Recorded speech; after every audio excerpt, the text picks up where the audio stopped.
Test, test. All right, groovy. Howdy, folks. Good evening. It's Woodturning Wednesday here on Twitch. My name is Dave.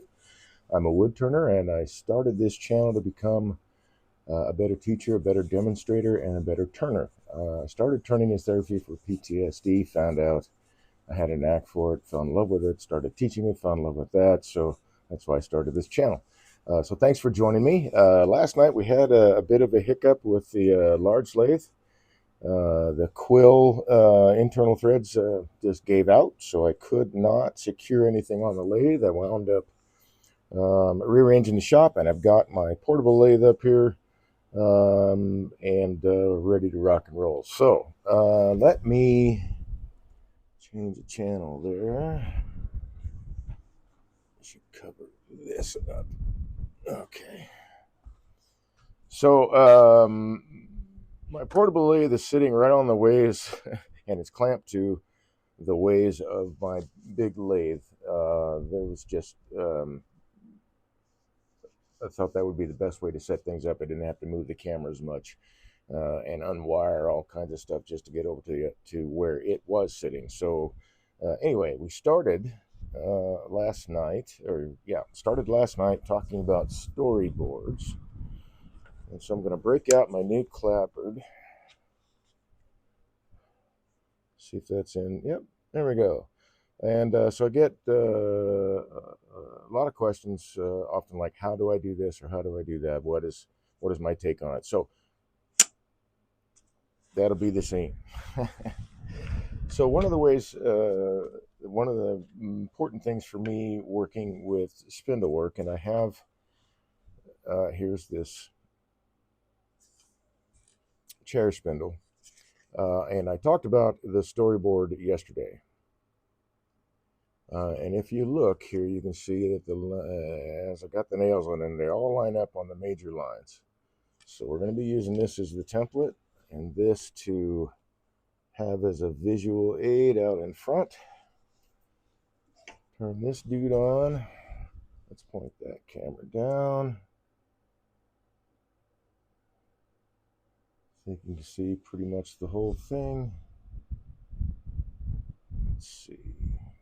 On the side camera, missing a couple inches, but you can see it on the upper camera. So I like doing it this way because when I start I've got the piece round, and I can just touch it and get those lines scratched in there. That one's not scratching for some reason.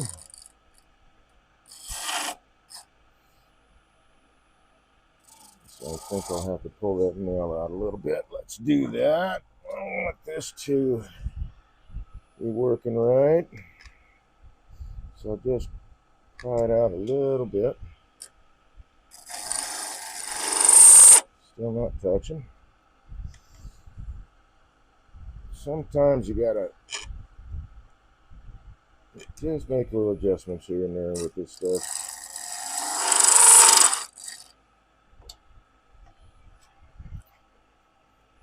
She's not wanting to come out easy, but that's the way I make them this way. I don't want them to come out easy.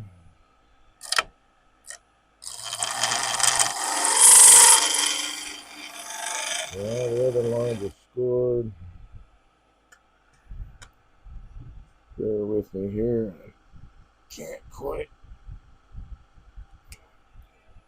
You may have to just use a pencil for that guy. Whoop. I did bend it.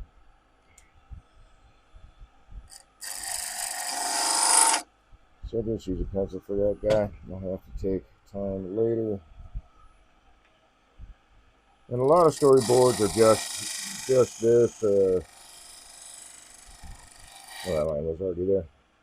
A board with V grooves in it, and you just lay your pencil up in there. But this way I can touch everything all at once, except for that one. Let's see, let's set that. That'll be all right there. And then if I remember correctly, I've got this set to 5/8. So I've got calipers for some of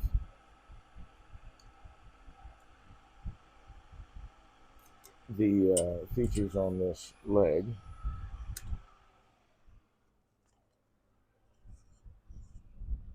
So here, and here, actually I even have that written down here. Have that important information written down. So on this dude, this ring, these little rings here are 5/8. All of these rings. This is 3/4 here, and the rest, and the larger parts are all 3/4 here, and this is the full diameter of the stock, 7/8. So I know that. Let's put that aside. From here, basically, this whole piece is 1/2 inch. This is 3/8 tenon, I believe. Yep, 3/8 tenon, but this is 1/2 inch. So I can take all this down to 1/2 inch and then start working my way back.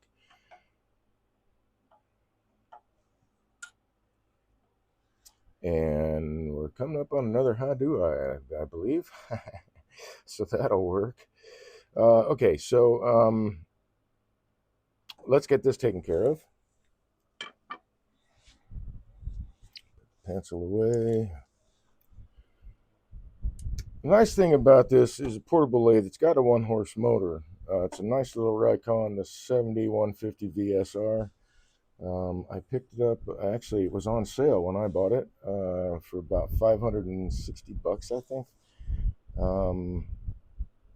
Again, not a product that I'm being sponsored or whatever to. It's just equipment that I have. It does have 1-horse DC motor, or 1-horse motor. The issue is that it's DC, so it doesn't have, as a DC motor, the same amount of torque that an AC motor would have.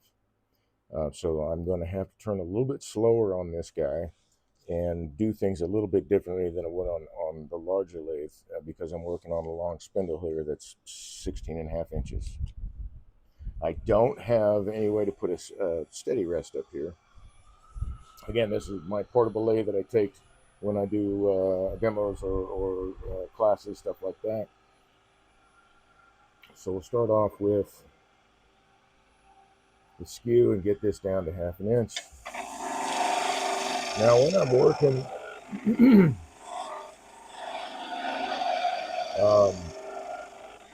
with spindles like this, it's nice to have a steady rest. Some kind of device, whether that be the fingers that hold on to the side or whatever, some kind of steady rest, because you want to work from area of most vibration to area of least vibration. So the larger cuts that I need to take on the spindle, which I should have in front of me and isn't, here. So those two big cuts, and then there's a large cut here. So I will work my way down and take care of all this, and then and I'll be able to support that with my hand, and we'll get to that point in a bit. So the idea is I want to turn 4 of these. Gotta wait for the DC motor to get up to speed.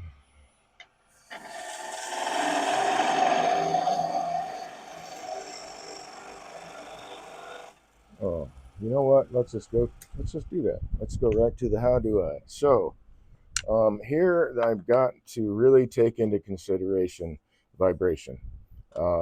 There is going to be vibration, especially when I start getting thinner down in here. But also rounding the stock out, because it's got corners on it. Rounding the stock out, I have to address this a little bit differently to help dampen vibration. And you know what? I forgot to do this part. Did I do this part? I don't think so. So, how do I do that on this lathe? Doing spindle work, I want to use as much as possible, especially when I'm taking the corners off or doing heavy cuts, the corner, either the toe or the heel. And that gets, it does which, oh yeah, you can see on the upper camera. So it flowers this stuff up like this, but the vibration is a whole lot different. It's a lot less on something like this when I'm on the actual edge of the blade. So for these heavier cuts, I should move that too. Need that yet. And still got my 45 degrees, but instead of using the blade, I'm using the corner. And it rolls the shavings up all the way to the end.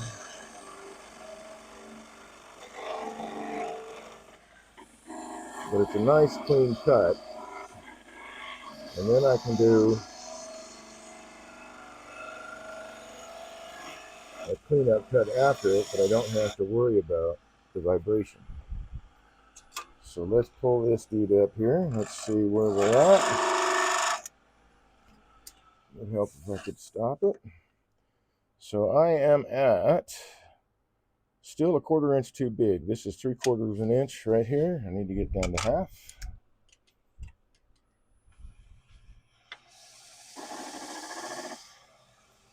Wait for the motor to catch up.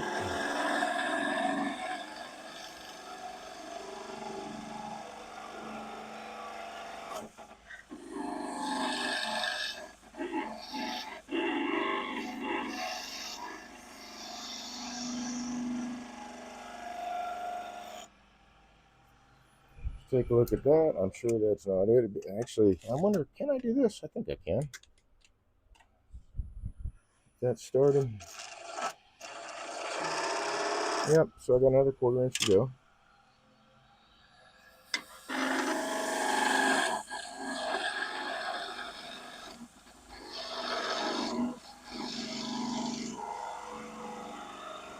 And I can see that I need to lower my tool rest a little bit. This lathe, all this is much higher than the lathe underneath it. So I'm actually standing on a platform. I've got the tool rest a little bit higher than elbow height, but that is where I've got all this set up at. So just about there.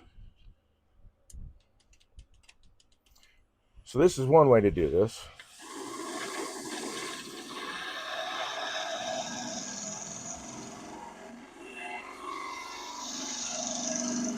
Yep, I'm going to want to lower the tool rest just a bit.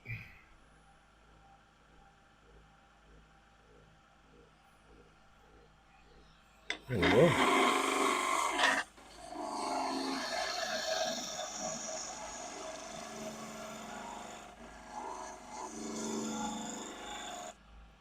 So this is one way to do this. Let's get that straightened up.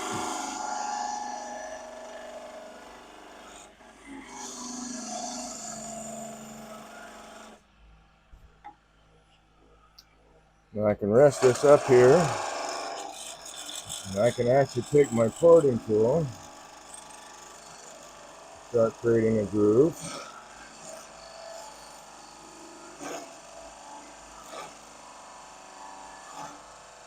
Get down to just about where it needs to be, and then I can work my way down to that with the screw.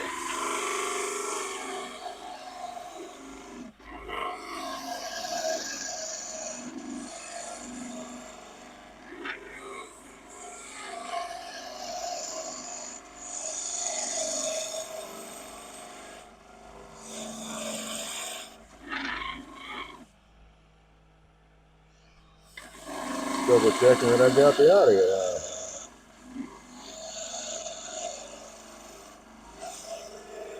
There's my 1/2 inch. I'll put the spindle in it later.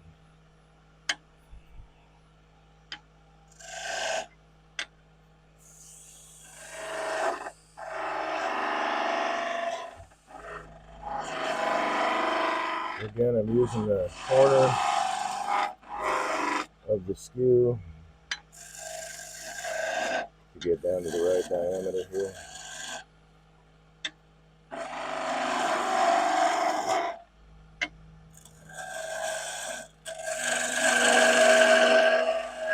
Now, job to be able to do this on this lathe, but it gives it too much vibration.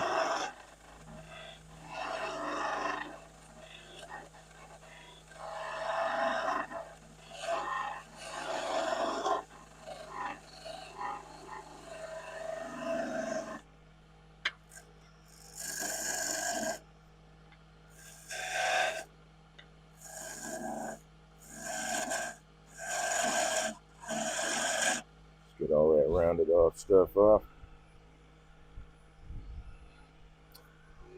So this bit right here is 3/4, and this part is 5/8.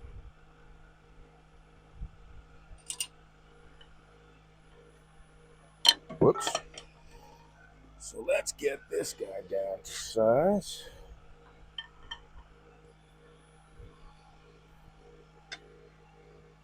So we might be able to get away with this.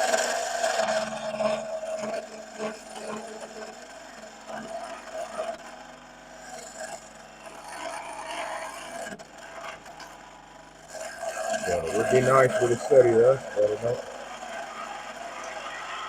don't have one I can set up here.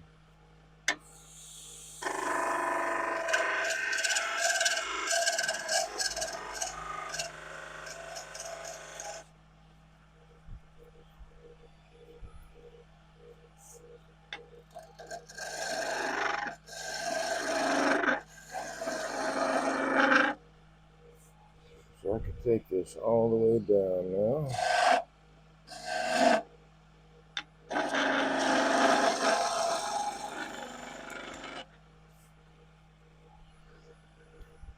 That's good. I really should have another.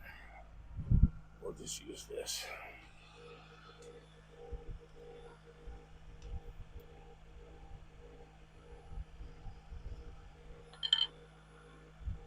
So I know I was pretty close, but that's not 3/4 yet.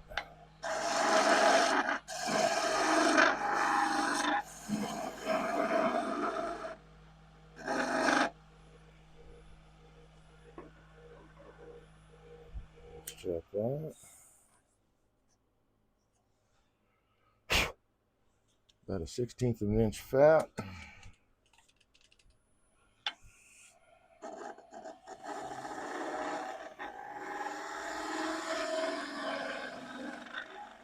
So I'm resting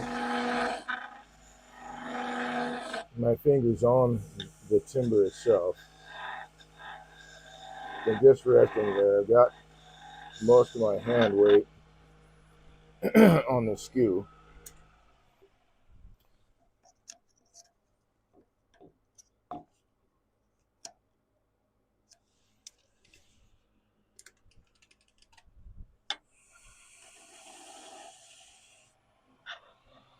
Wait for it to get up to speed.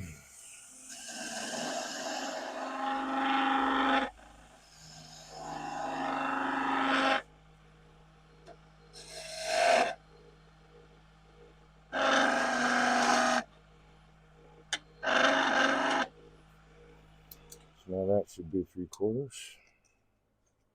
Yep. So we'll leave that down here. I'll need that. And then this part is 3/4 as well. We'll get to that in a minute.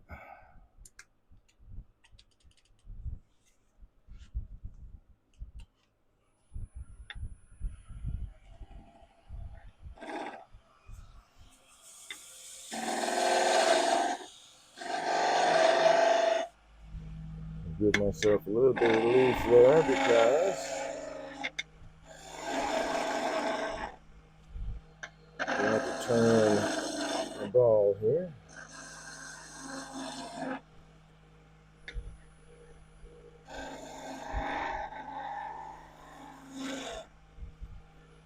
I'll leave that feature for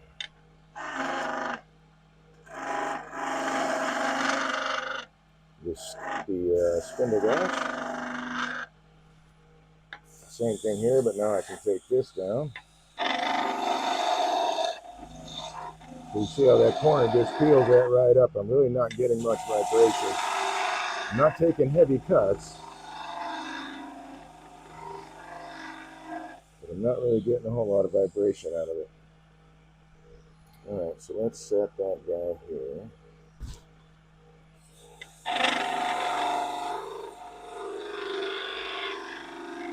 And with the support of my fingers just lightly resting on it, I'm pushing against the tool rest there with my fingertips, just resting lightly on the wood and the weight of my hand on my thumb.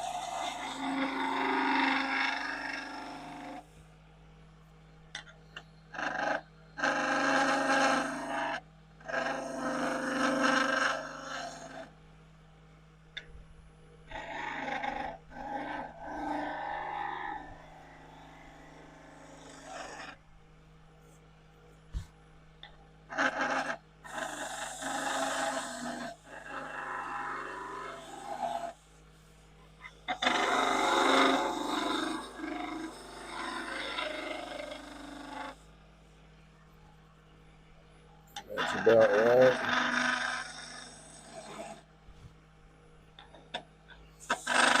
We can start working in here.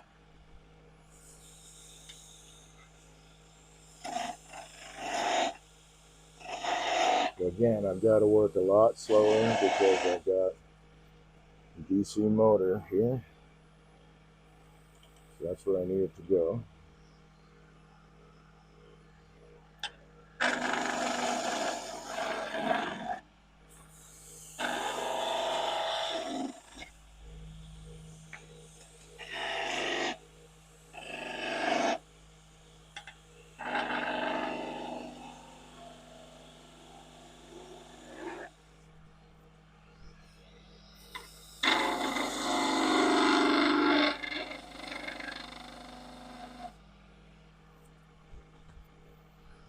And that will be my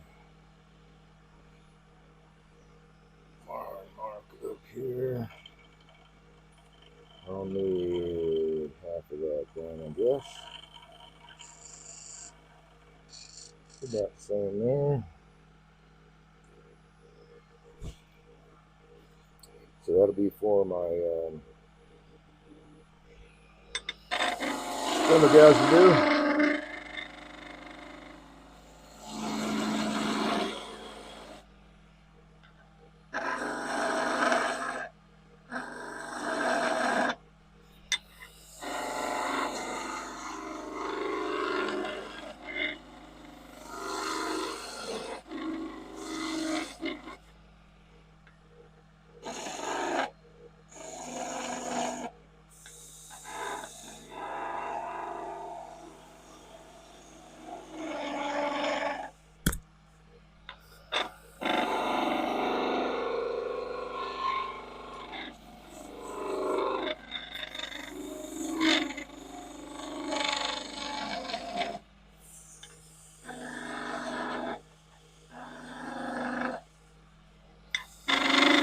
That's at the right diameter now. Finish that up with the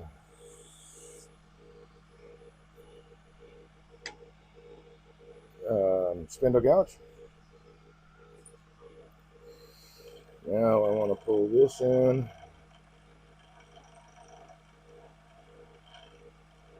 Let's turn this off. Okay, so now I want to pull this in. There's my line for that. I need a dip here, so this line and this line will be a bead. So we're basically cutting this into thirds. I'll just leave the spindle right there.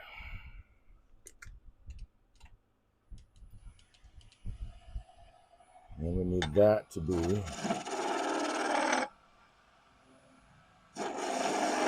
the same diameter as this.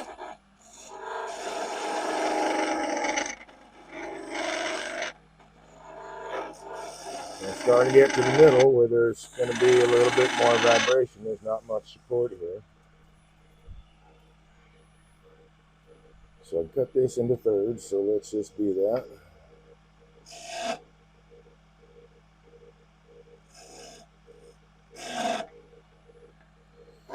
And roll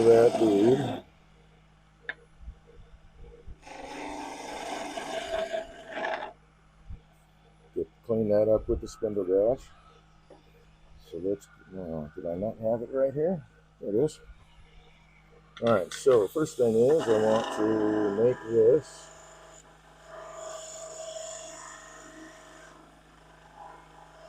cove.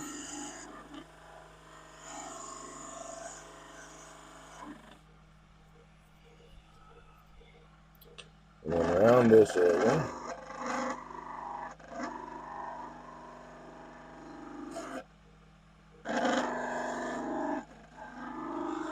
lower my tool rest for that. Not quite on point there.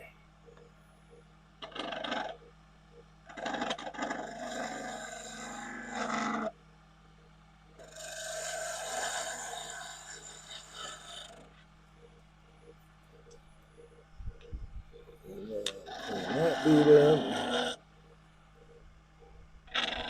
Get this one down. Finish this side first. Clean that up.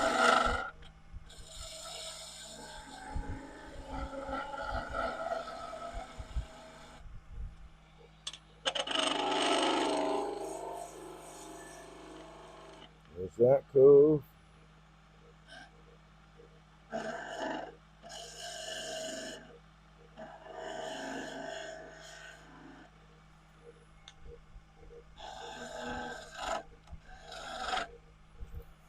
Cool thing about these, like sometimes it seems like they take a while, but doing the first one is always the slowest.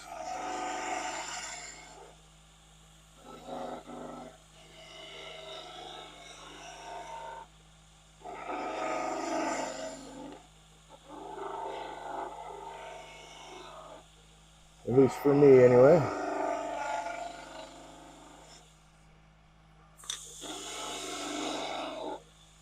And this way. See vibration there. So take this down this way.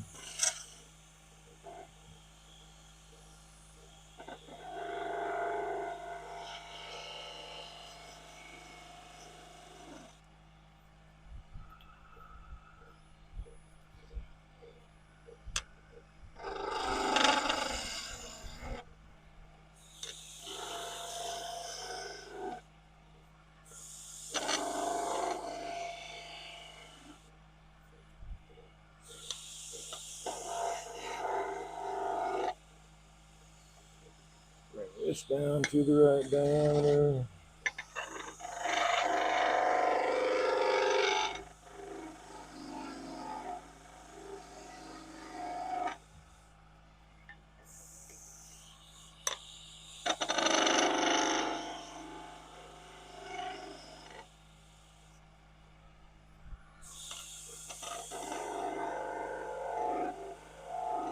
This one is going to be a thing that I have.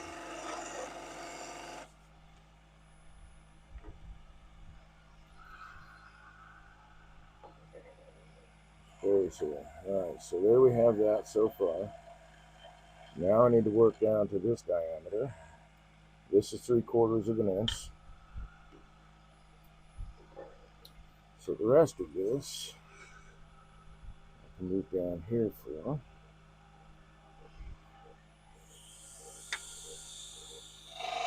I'm going to strike these lines a little bit better.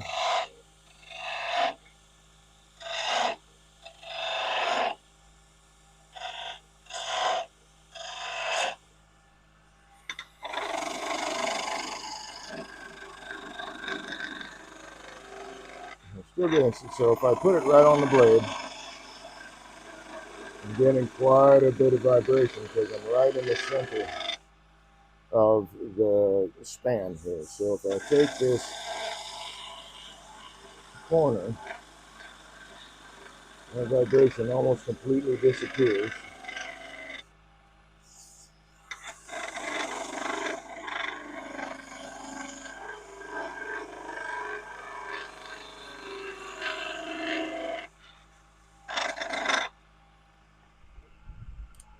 And that's why I use the corner on those spots. So now I'm looking at, I need to take it down a 1/16 of an inch more.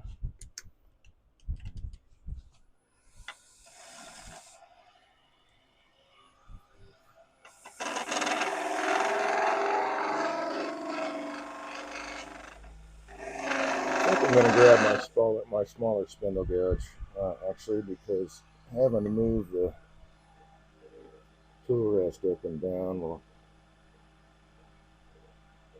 add time to it. So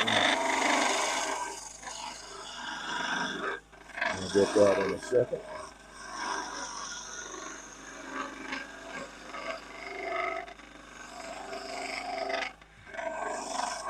So again, my hand is just resting on the timber. It's not, I'm not getting any friction burn, anything like that.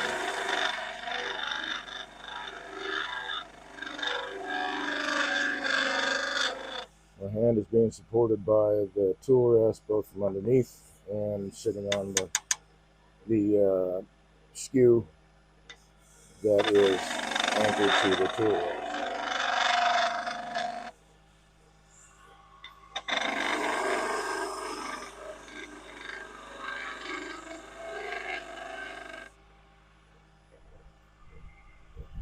All right, let's double check that. That should be, nope, still fat.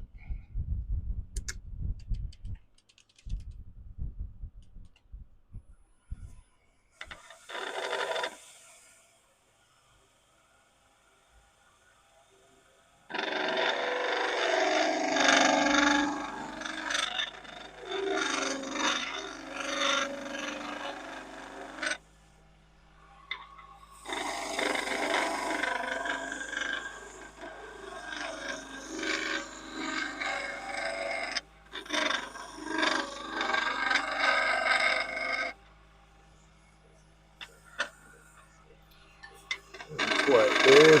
There we go.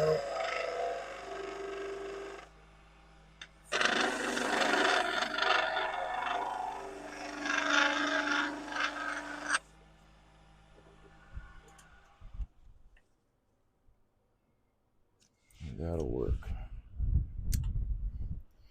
So from here on out, it's all going to be 3/4 of an inch.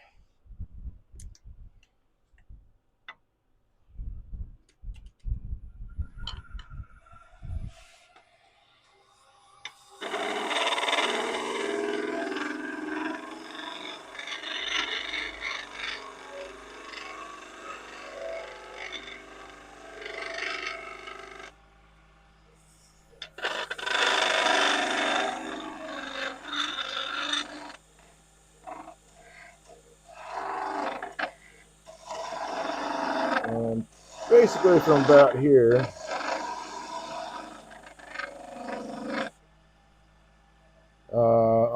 I'm working towards support here, so I will have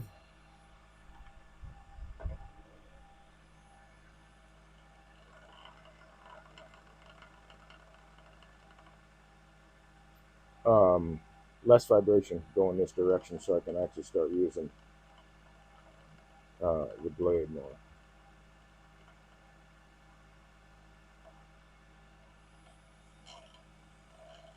This is where I need to be, so that right there is correct.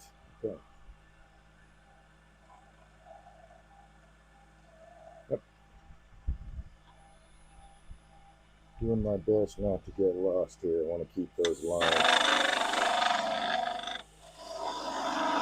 Well, actually, I can start kind of hogging off down here.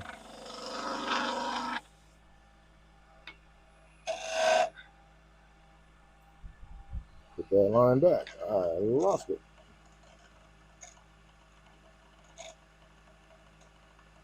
Need that one. Yeah.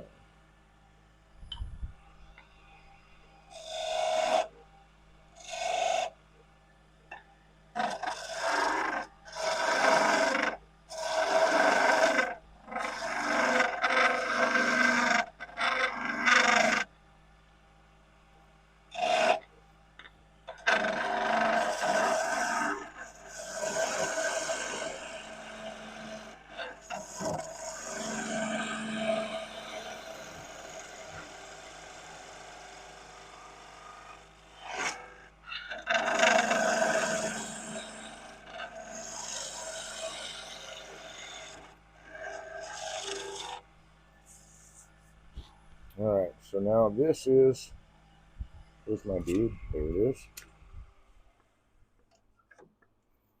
7/8. This needs to be half an inch, which I knew that. Duh.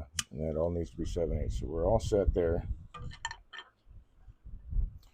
I need my neck to be half an inch.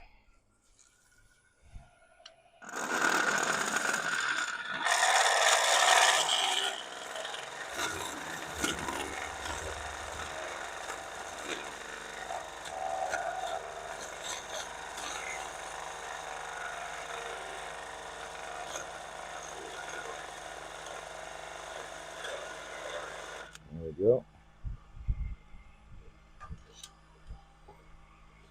And now's the time to grab that smaller spindle gouge.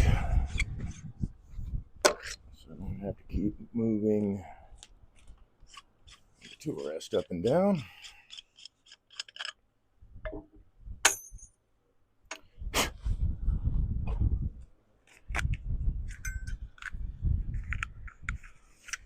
I'll change up the, whatever they call this thing, for the collet.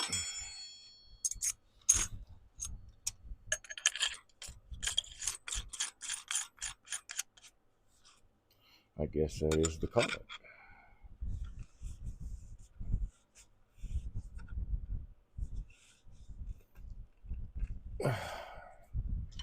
Okay, so I want right there that neck to be half an inch. The rest of this works out okay.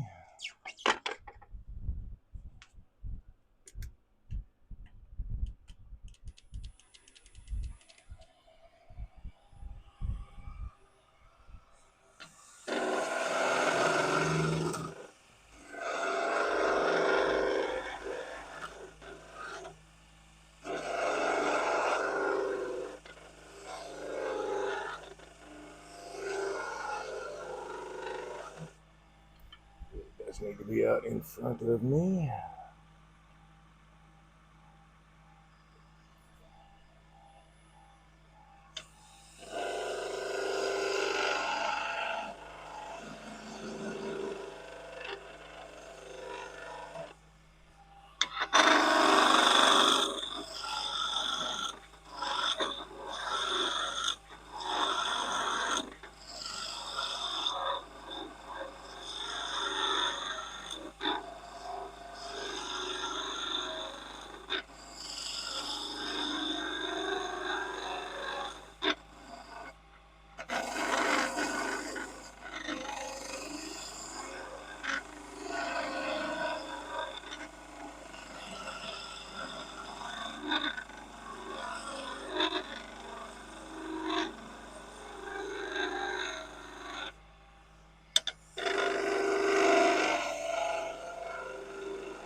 Now this part needs to be rounded over. Get that started.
I did to my hand today, but it's not happy with me.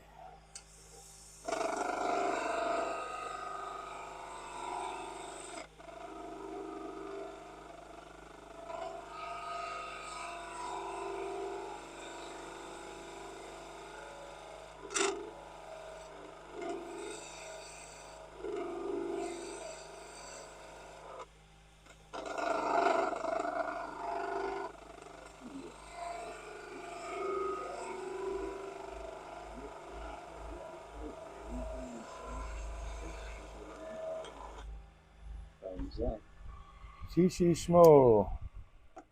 Oh no! I thought he was still working with the chainsaw. Although I guess he was done. He posted that picture. Sorry to hear that. That stinks. I'll have to message him later. 6 stitches. All right, so I need to clean this up a little bit with the spindle gouge.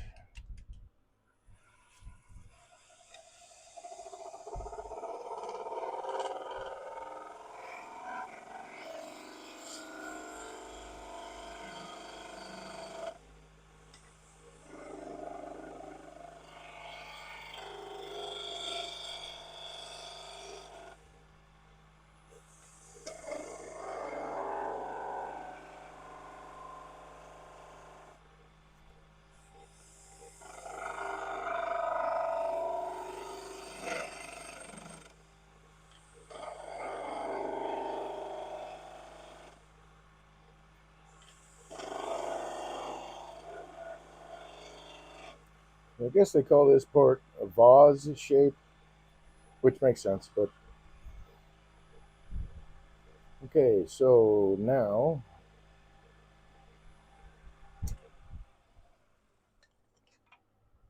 and I got that. I need to round this out.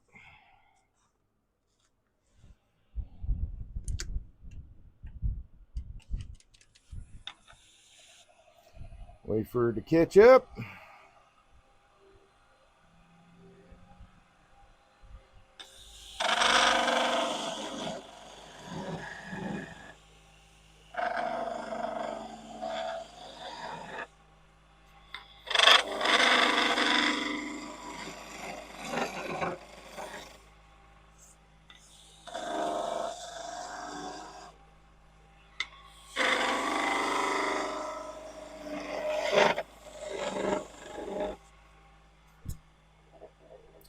Then I can take these down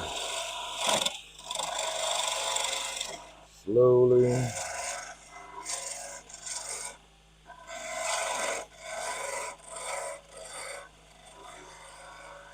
You know what? I'm gonna go grab a different skew. That handle is just really long for this, and it's a brand new spindle gouge. So let's go with this guy. It's got a little bit shorter handle. I'm not having to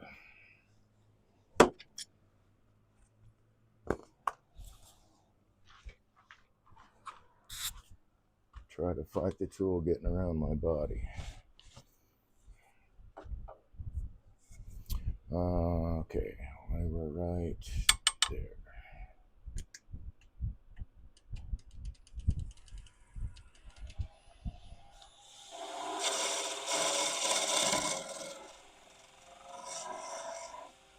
Now this should be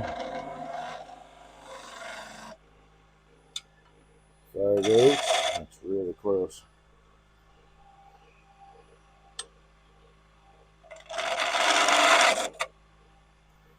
Right there.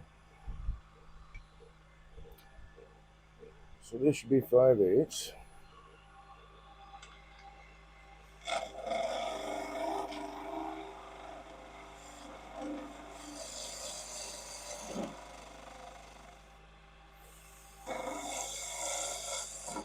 Cosmetic surgery on his thumb. Ouch. I need to trim the nail I just broke.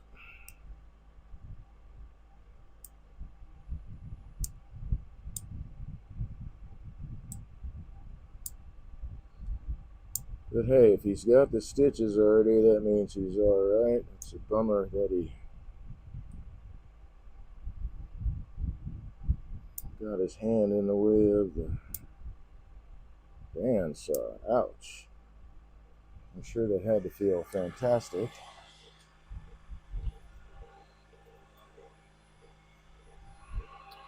So here we've got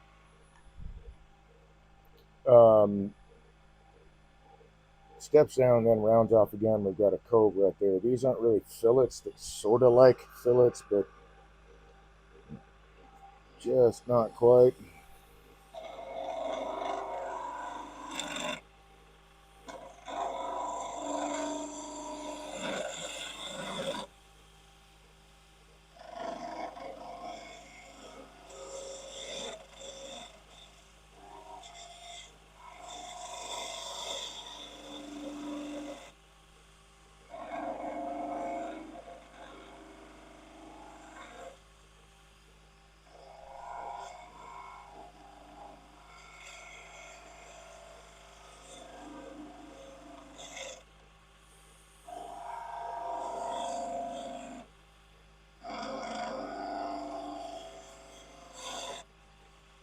So continually supporting the workpiece.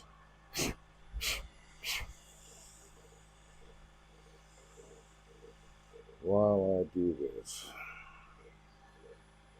Alright, so I got that guy. Now we gotta work on this side. And hey, what a great time. Bring that back.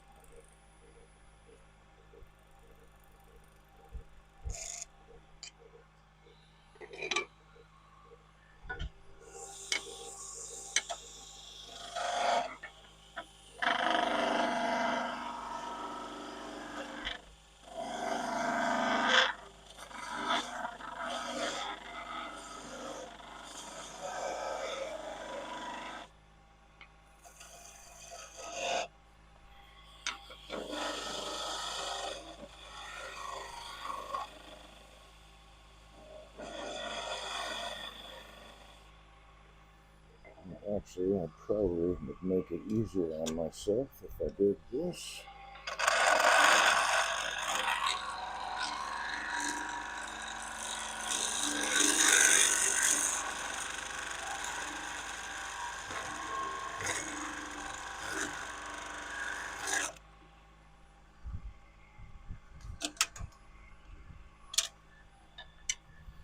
Right to my depth.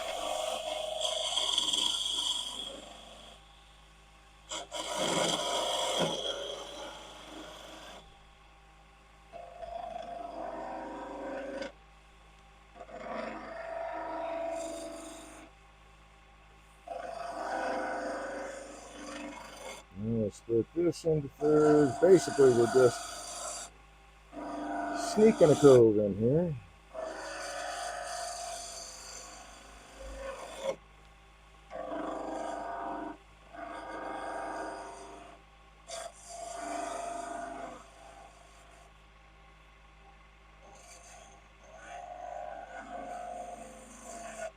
Like that. And then we need to round this over.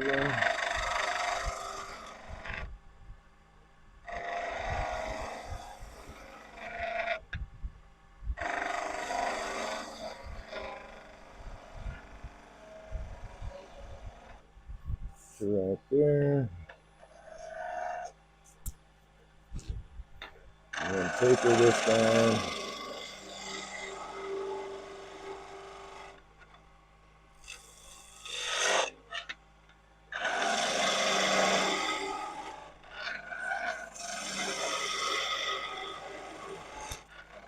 And I can hog off a little more since I've got the support of the headstock here.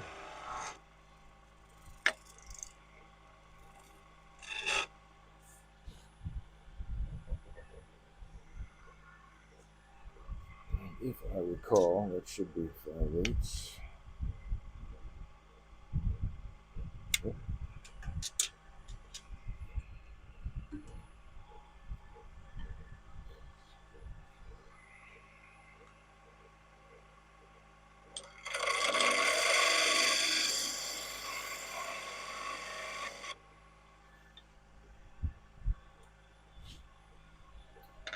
And I just need to work my way down there.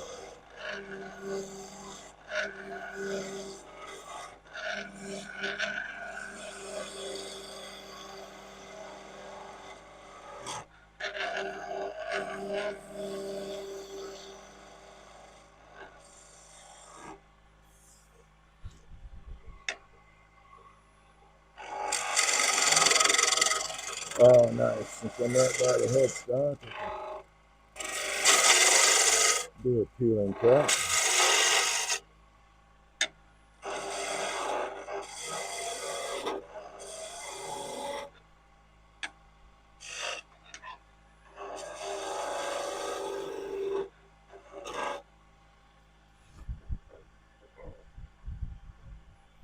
And my storyboard tells me that needs to be 1/2 inch.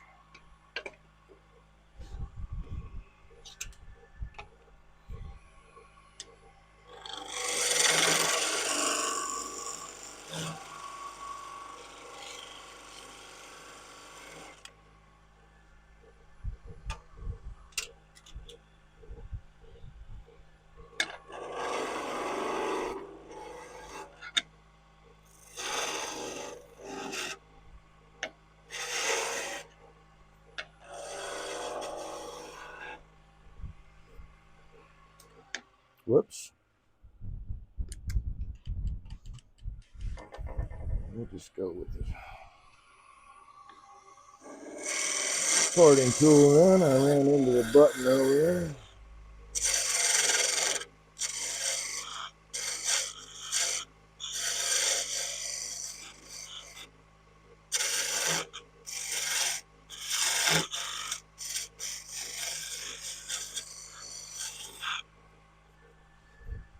Actually, since that's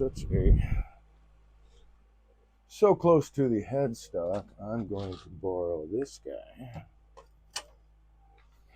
and add to the list of tools I've got hanging out over here.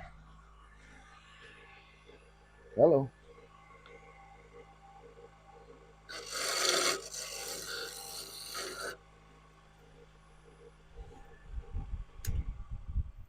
So let's double check that, make sure that that is, yes, 1/2 inch. So I need to round that over.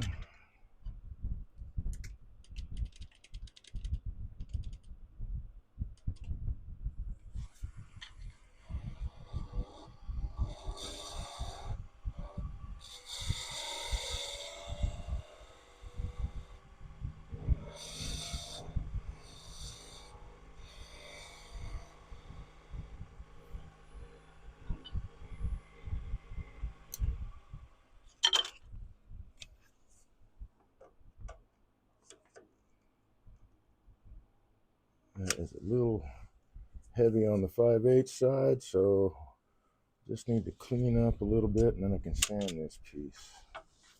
Let's move these aside.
just sanding to 150. They're gonna, I don't know what finish they're gonna put on here. Probably stone, but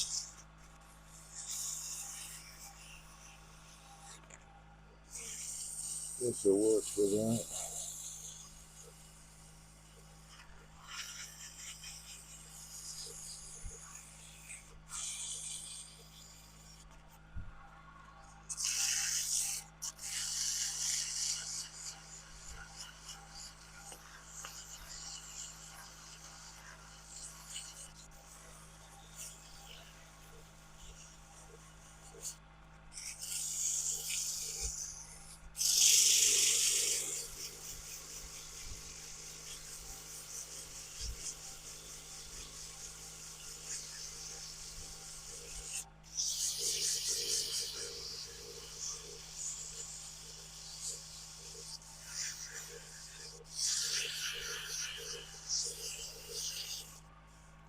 I gotta take a little bit more time sanding because again, I'm getting more vibration out of this smaller unit on this longer span than I am with my larger lathe.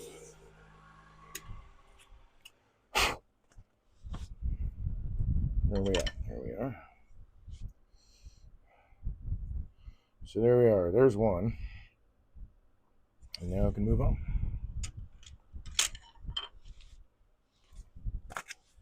Guess I need to keep. I forgot this. I wasn't paying attention to whatever in my brain. I don't know. This is oak. And it is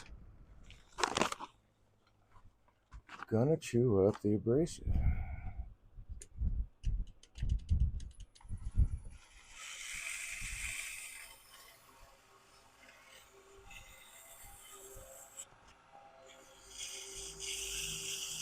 There we go.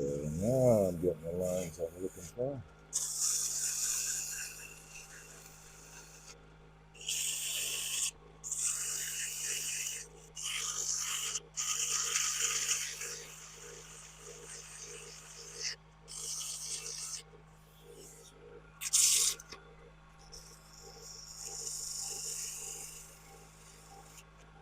I know what I did not do.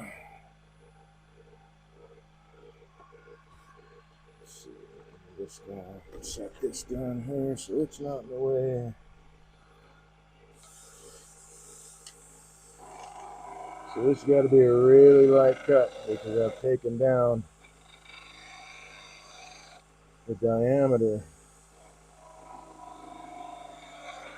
to essentially 1/2 inch. I mean, it's the smallest diameter, so it's going to be the weakest part. That's 1/2 inch, that's 1/2 inch, that's 3/8.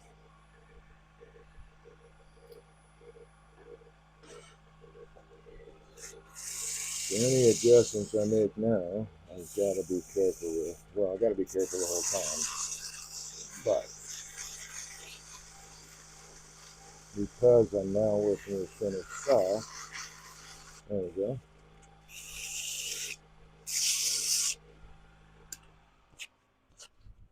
Okay. So let's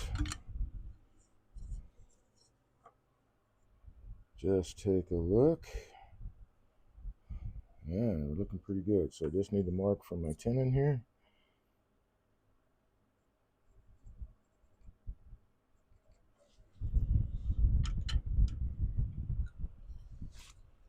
And this guy, I think, is, you know what, I need to use the other caliper. So it's not going to work. Hey, man. Ouch.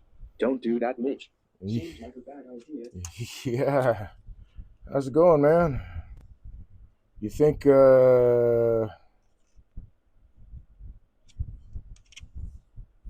going to make it Saturday? Or even tomorrow? Or Friday? Friday it is. Yeah, Friday. Paranoid. Friday it is. Oh, dear, no. How it's going? You think you make it up to the UP? Okay, so that's 3/8 of an inch.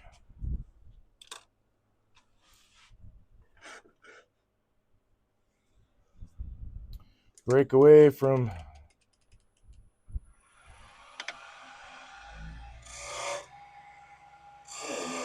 all the responsibilities. 500 for the Saturday, right? 5 on Saturday. Goes till 3:30, so I think it's 12. I have to look it up. I think it's 12:30 to 3:30 on Saturday. So 3/8 of an inch.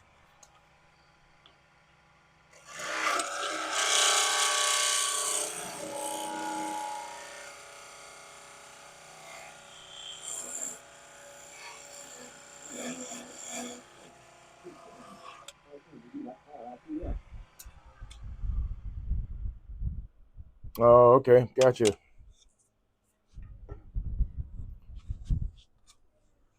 Tomorrow, or maybe it is. No, tomorrow or Friday is 5:30 to 7:30.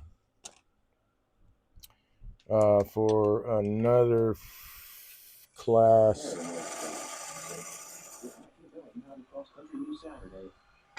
Oh wow, okay. Yeah, you should go to that.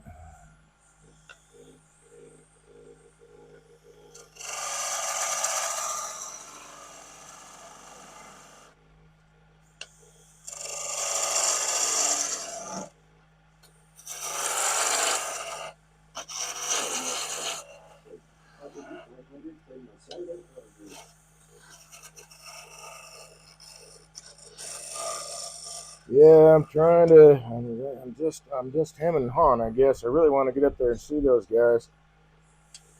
I was also supposed to participate in an artist talk Saturday morning at 10.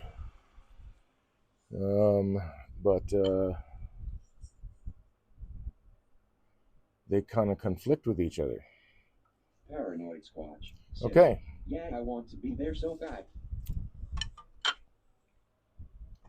want to taper this down just a little bit more.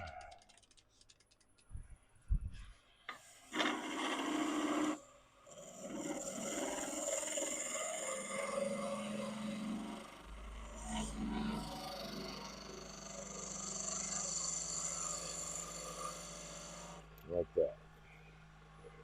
Paranoid Squatch. So, spring all work together? Yeah, I got a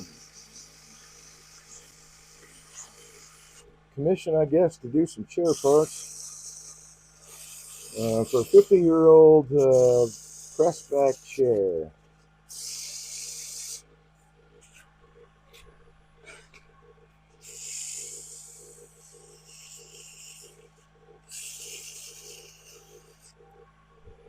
And I guess you could say the nice thing about this is that the lines aren't really clean. So it helps with doing any sanding and stuff like that. I can kind of get away with a few things. So everything is going to match. I can just cut that off right there. So I will do that, and I will cut it off there. Yep. So I had just enough material that I could take off to get these spindles into this machine in the first place.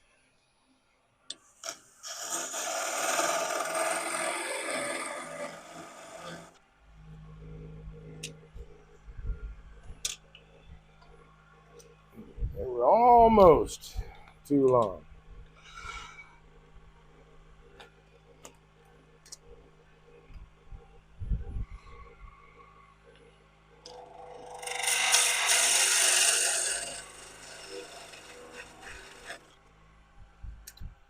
Oh, I'm going to talk about this. Yeah, I need to talk about this. How many do you have to do? 4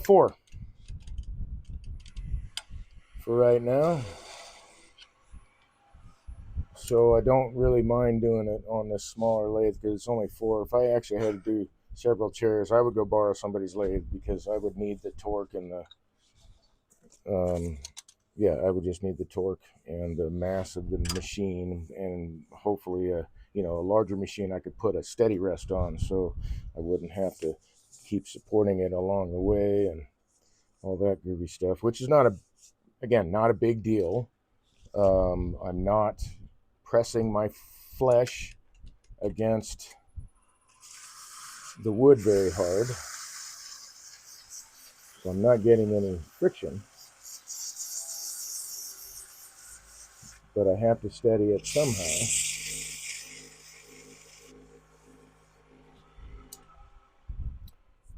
But I can do it off the tool rest when the tool rest is in the right position. Okay, so that's one spindle done. What do I do with the saw? There's the saw. Actually, I don't need to cut that right now. That's good to go. Let's undo that. So this is the next subject I'm going to talk about, and that is spur drive. Did I keep that guy over here? I did. I don't know where it's at now. Let me find it. I think that's the one. Is it? No. Let me locate it here because I had an issue, and this is why I don't like using spur drives.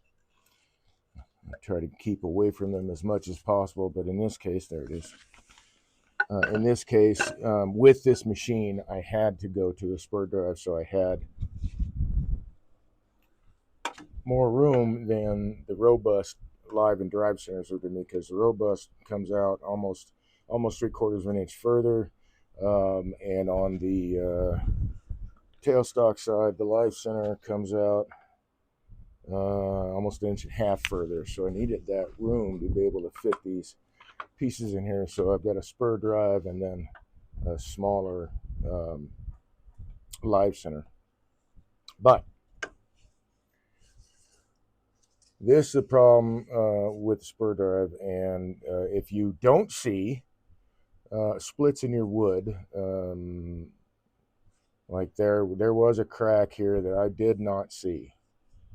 Put it onto the spur drive, and I usually drive it a little bit with a mallet off the lathe instead of trying to press it in. The problem with these is that it will split this stuff wide open. So this actually split 4 ways. There was a split there to begin with.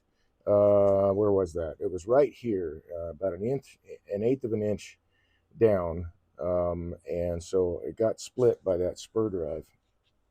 So one of the reasons why I don't really like using them much. They're really not great for green wood anyway. I use it when I have to. It's just you got to know certain things. Like it will split your wood if you're not careful with the use. You don't want to really jam it on your lathe anyway. Your stock. Dropped a handle, so I had to pick that up. But it split the piece. So I had 6 billets ready to go and lost one almost immediately. Okay, so this guy, wrong side. I thought I drove this one. Oh, yeah, it did. There it is.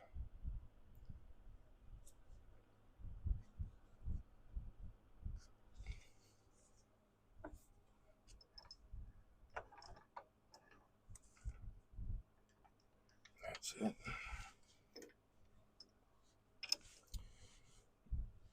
So I am down one blank, but that's okay. So let's lock this down. When you use a spur drive, you really need to work it into the wood. I did drive it in yesterday when I prepared these blanks, but you want to drive it into the wood so it's driving the whole thing, and you don't spin out. With green wood, that's still an issue because it's soft.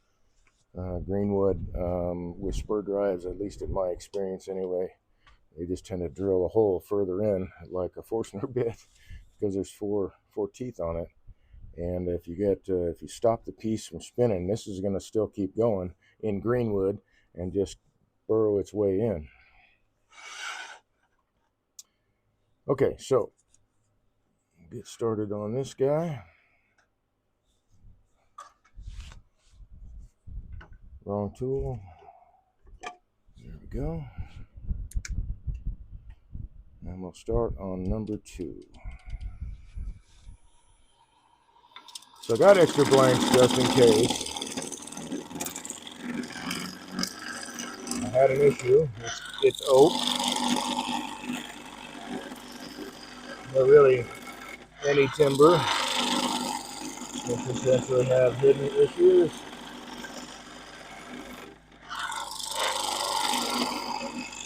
It can make it not only not fun to turn,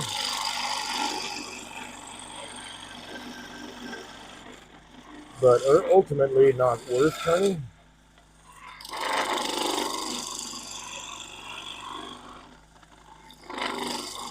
Split crack wood on the lathe is not super friendly. Okay, so instead of, like I can haul this up, that's the blade, and you can hear that kind of airplane noise. Some of that's the vibration. If I take the corner, it dampens that down a bit.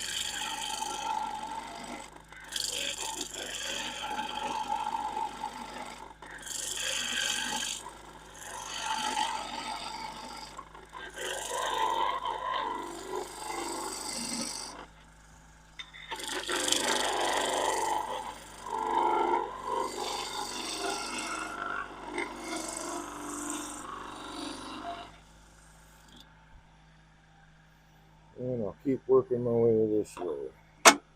Hello. It's always a good idea to shut off your lathe when you move your to rest.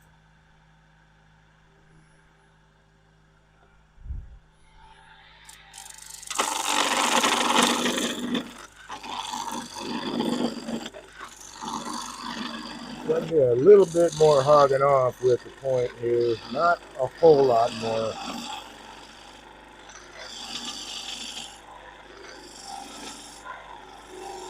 But enough that it speeds this up a little bit.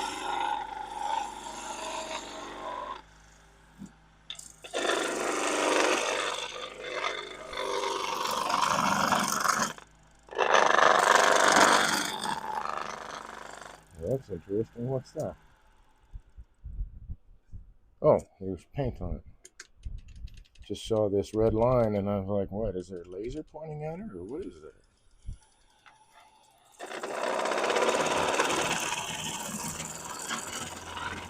Because I don't have a laser set up.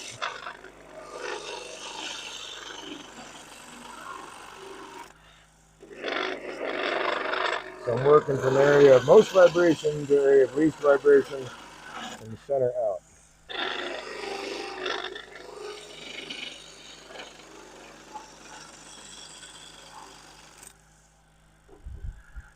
So keep going here and here. I don't have to worry so much. I'm a lot closer to the headstock. And I can really speed this up.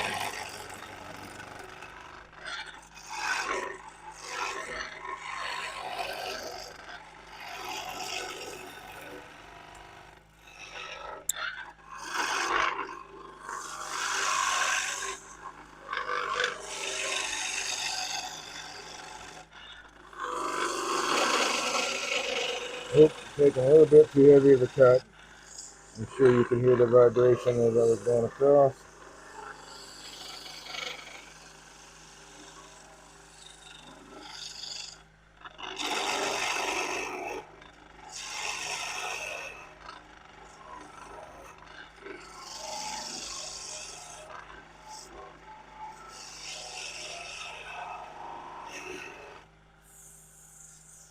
There we go. So let's check that out. What I need is overall 7/8 of an inch. I'm there. Okay, so now I can work down to this way. Start working back this way. A little fat right here, so we'll take care of that. There we go.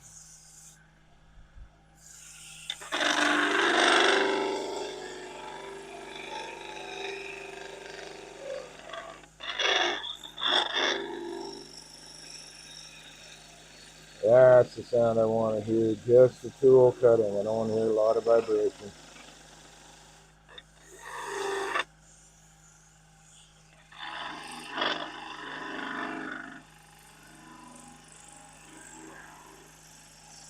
Oh yeah, that's a lovely sound right there. That's doing what it's supposed to. Now we take our storyboard. Let's move this guy over.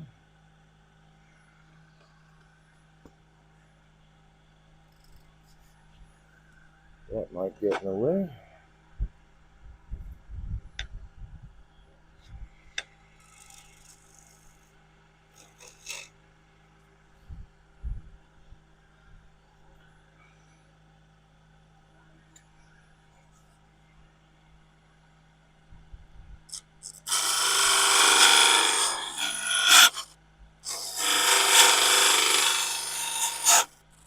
Now every line is scored except for that one. Oh, that one's good. So since they're down here, I'm going to go ahead and make these deeper with a V-cut. Because I'm going to have to take the diameter down anyway. So this will help me keep track of the line.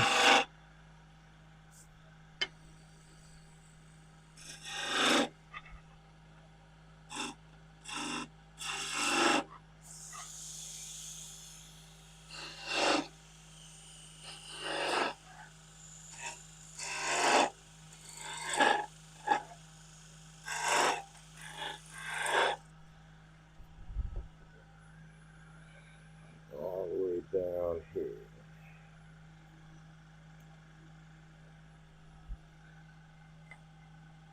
So I'm not going to worry about those lines too much. I just need to get this bit down to 1/2 inch. Let's double check our measurements. That says 1/2 inch. So don't want to rely on memory. I only did one so far.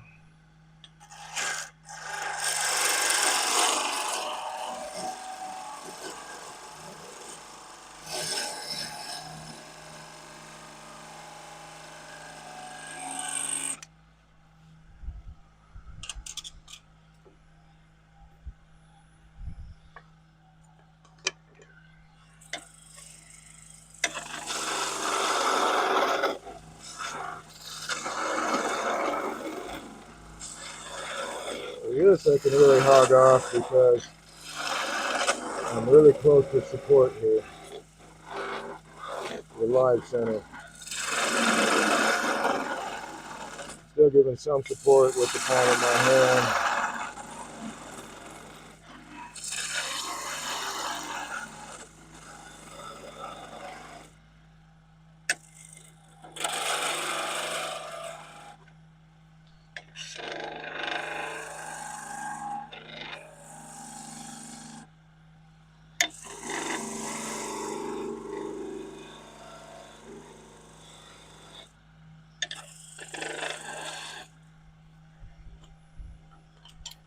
Looking at this, that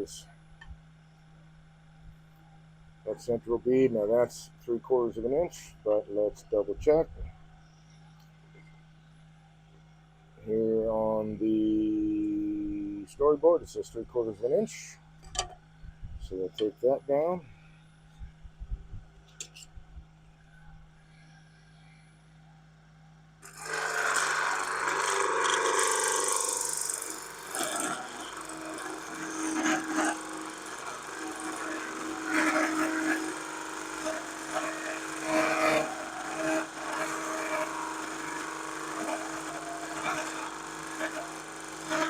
Starting to get away from where I have support. So that's 3/4 of an inch there. And that carries through all the way here to right there. So we'll knock that down.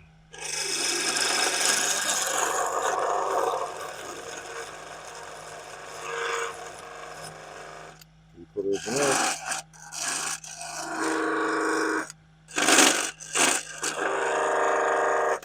like this tool. This is a nice caliper. All right, so now I just got to clean all that off.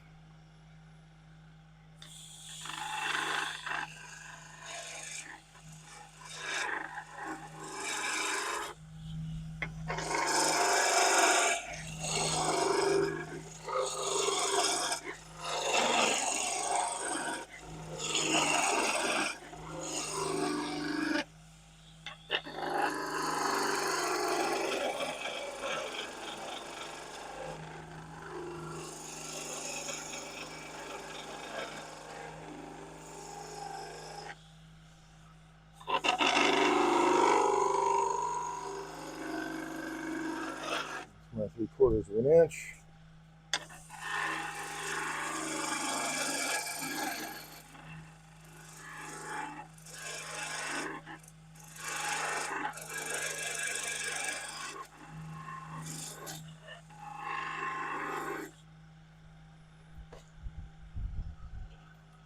Always double check and myself. 3/4 of an inch it is.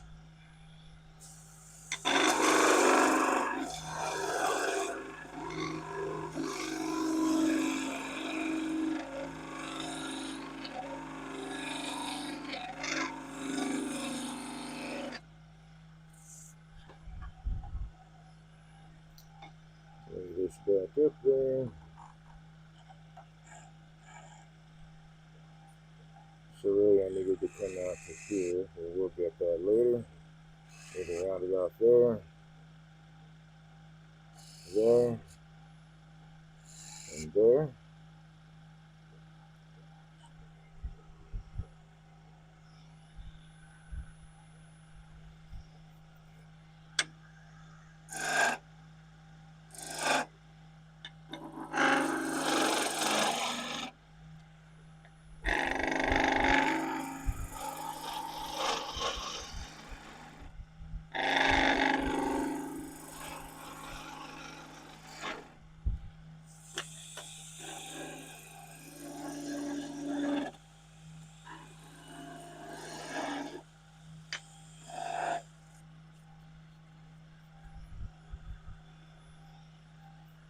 And then this comes down to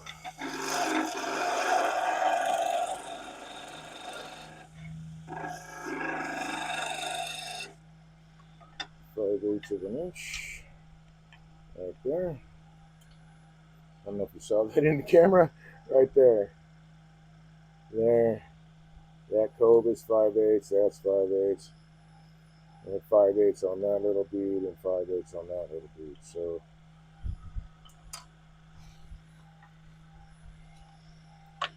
let's get to that 5/8.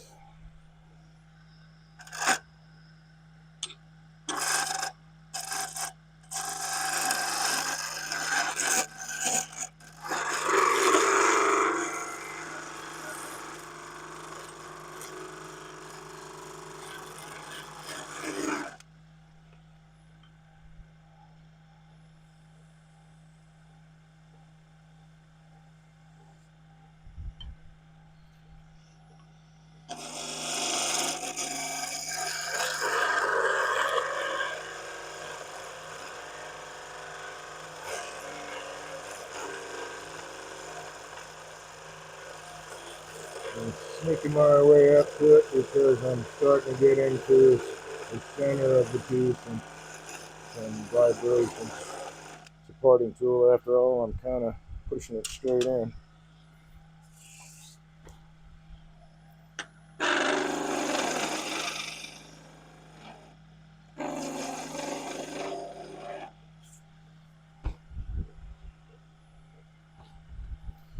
And then we need to take that down to 5/8 of an inch. I forgot that part.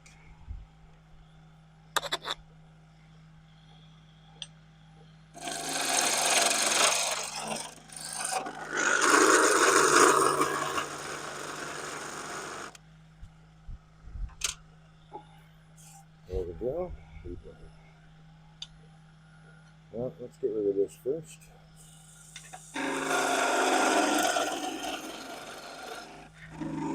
Probably hogging off a little more than I should.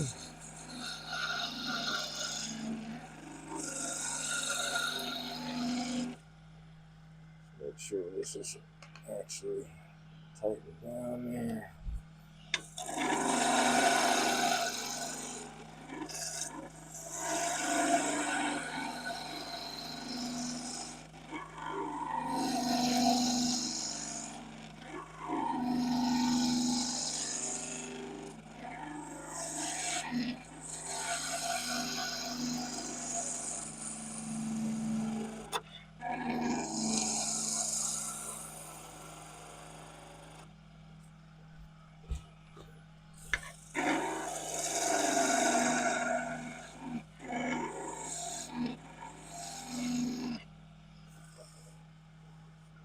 Tool, there we are.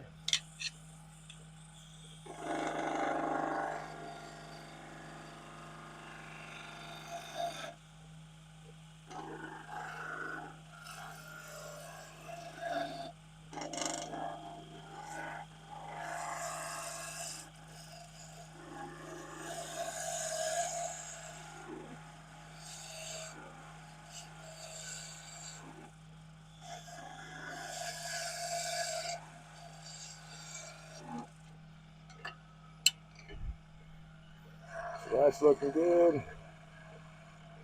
Hey, while I'm here,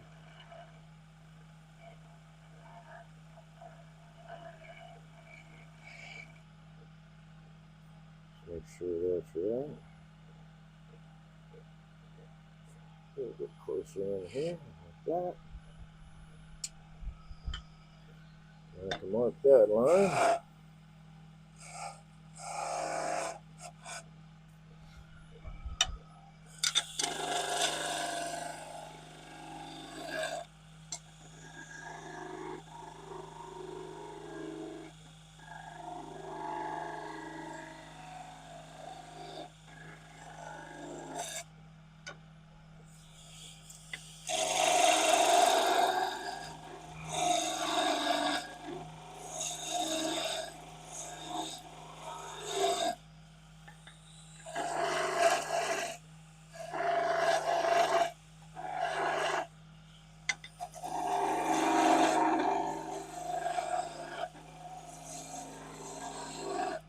Little V shape going.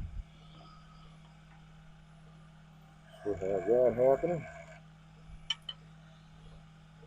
Let's move you aside, sir. Thank you very much.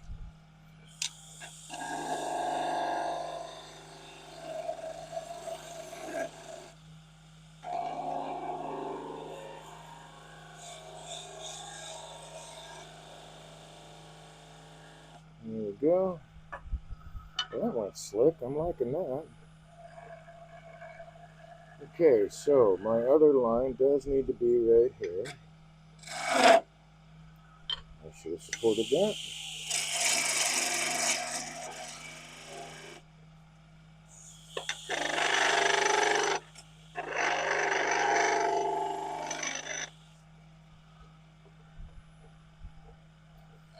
So that takes care of those two features right there.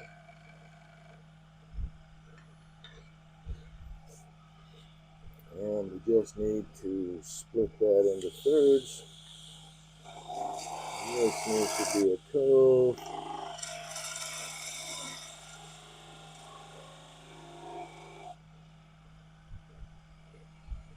And I mean, it kind of sort of looks like it's got a little bit of a line there, but I don't know if that's just the result of the sanding or what have you. So let's give it some support here.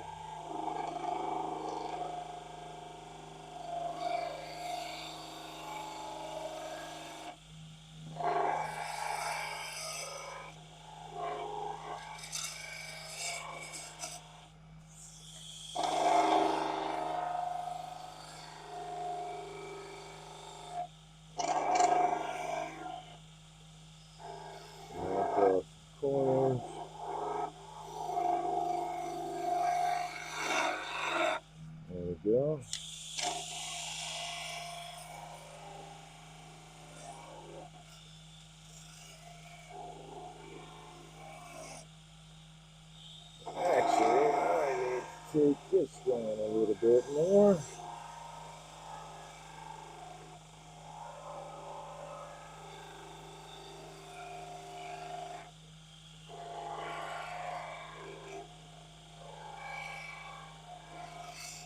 So make that curve. That's a little bit wider than it needs to be, so take a very light cut to get that trimmed down.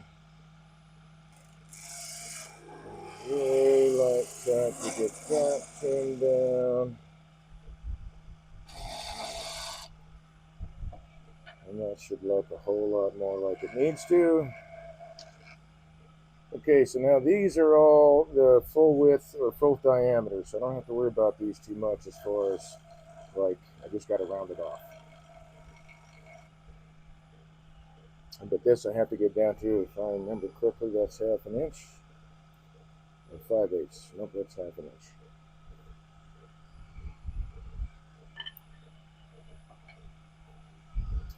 So I'm going to set myself up with that 1/2 inch. It'll be right there.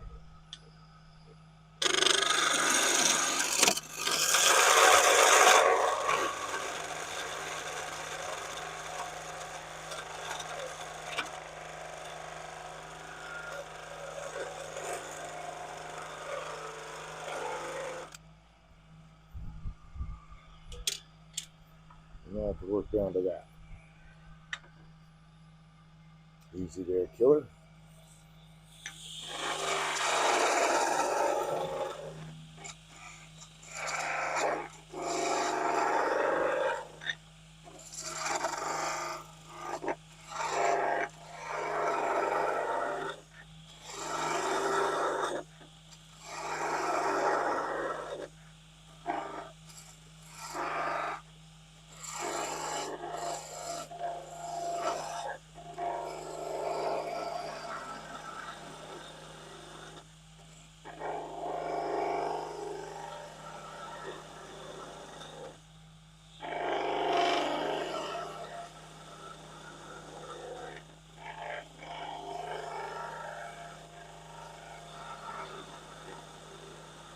I move a little bit slower because I'm pretty much dead center.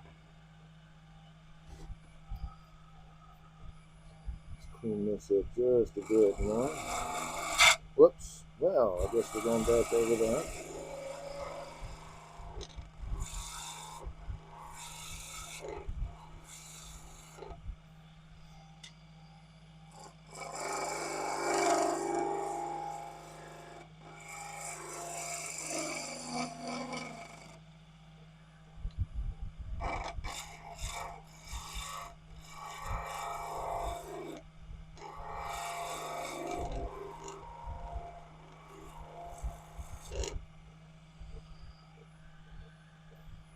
Let's have a little bit more cove there. Double check, make sure I don't have to stop yet. Nope, all good.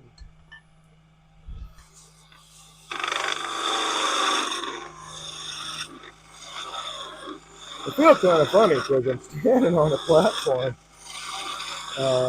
just so I can get up to the right height to work this thing.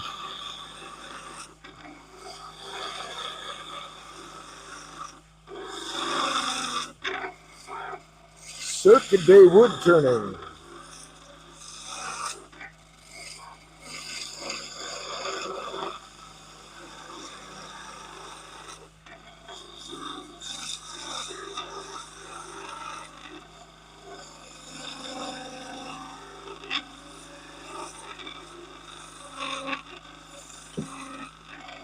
Just lost the tool.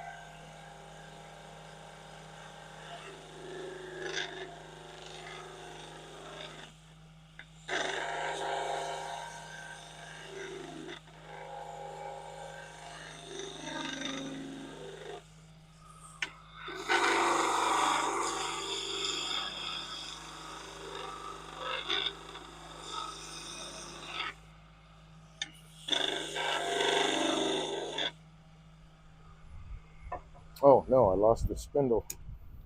All right. Gotta collect that dude.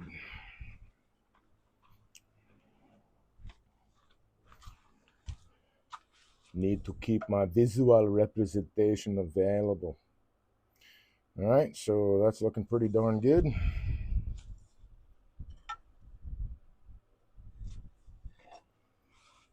I'm gonna move all this down now.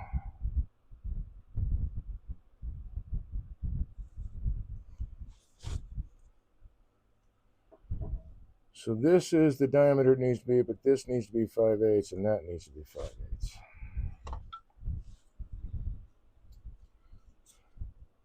And let's just double check that. Whoops. Wrong side of that thing, Dave. 5/8.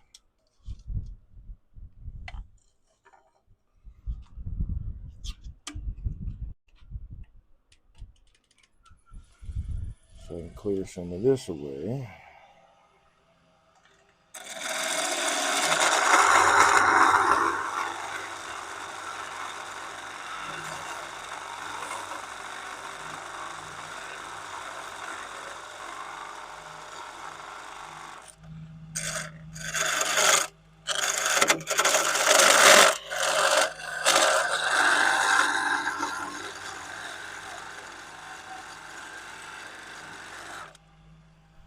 It's nice having this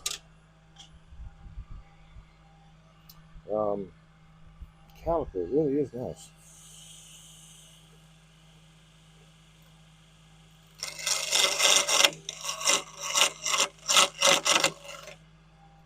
Yeah, let's open that up a little bit.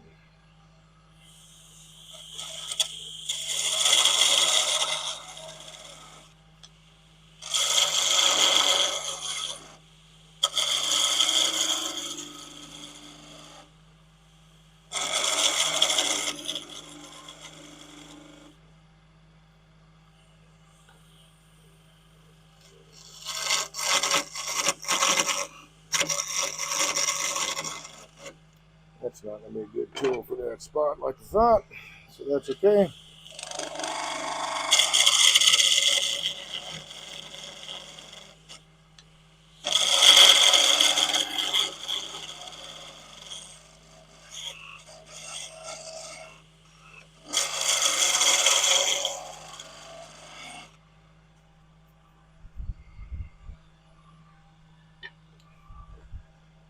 So the first thing,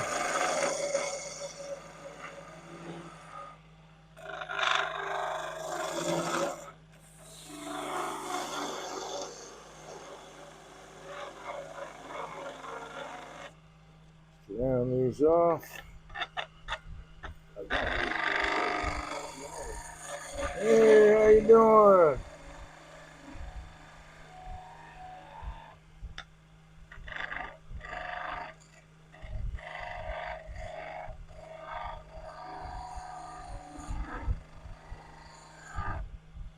How's the weather at the top of the world there? Alright, so that's rounded. That's rounded.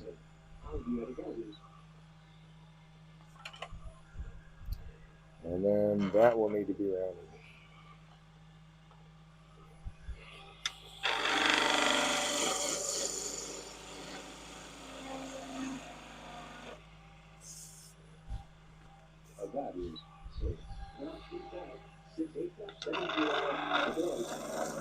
Wow.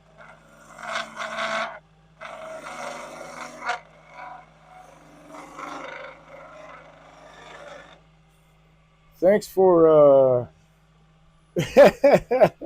being smart, Alec. Thanks for doing the math for us, man. You guys use Celsius, don't you?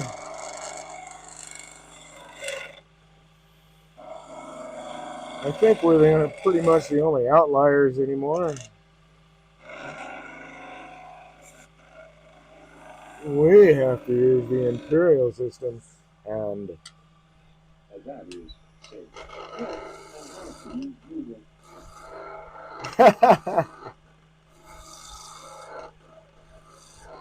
yeah, is the imperial system in Fahrenheit.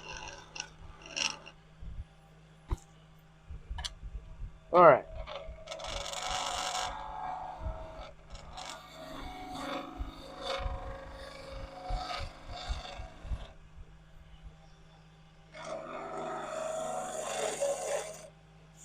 So as you can see, well, maybe you can't see. I don't know. I don't know if you've ever had the chance to watch.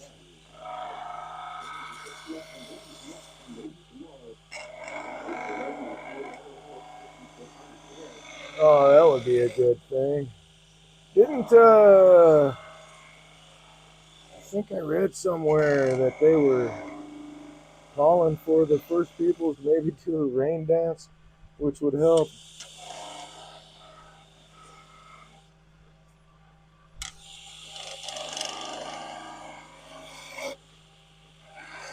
So just got to slow things down a little bit is all. Working with this machine. But if you ever get the chance, well, next time I have the parts and I've replaced them on my larger machine.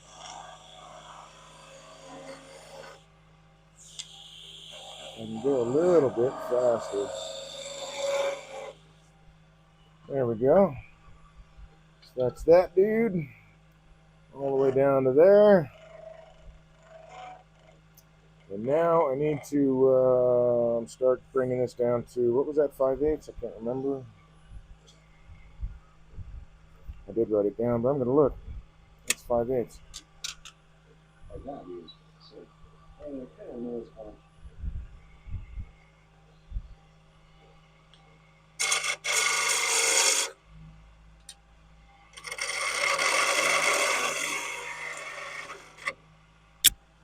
Since I have it sitting there, I really don't need this anymore. I'm using this whole caliper deal. All right, so let's bring this down.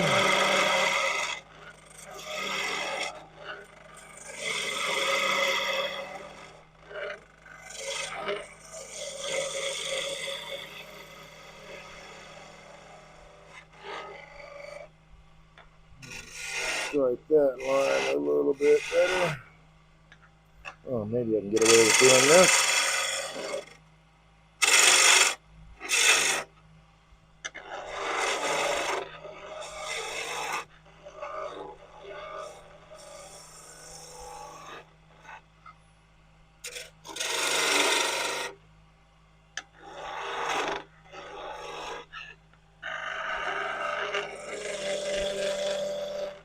Clean up this taper a little bit.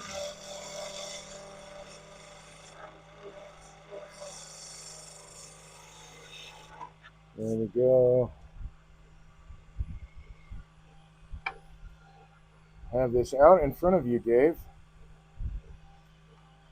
So this is a little bit more of a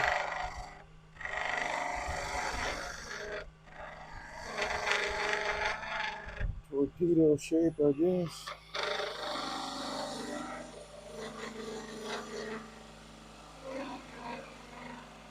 Man, I'm getting better at rounding over from the other side of the skewer, so that practice is paying off.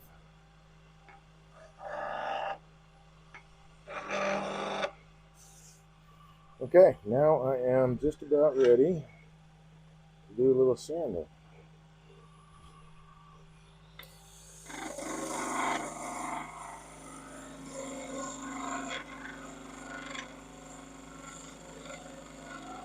Clean that up some. Okay. Hey, just for fun, let's do this one slow. And yeah. Wow, really slow. This doesn't seem like 400 RPM on my other lathe, but that's what this says. The Reese drive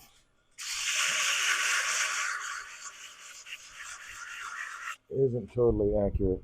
I don't guess I really need to bring it down all the way down to speed then.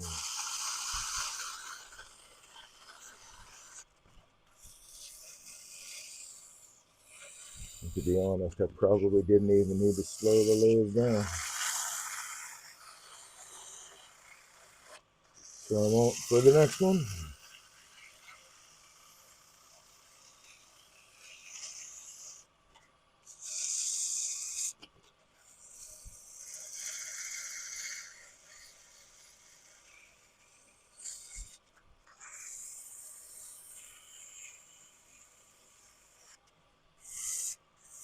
And this will be 2 down.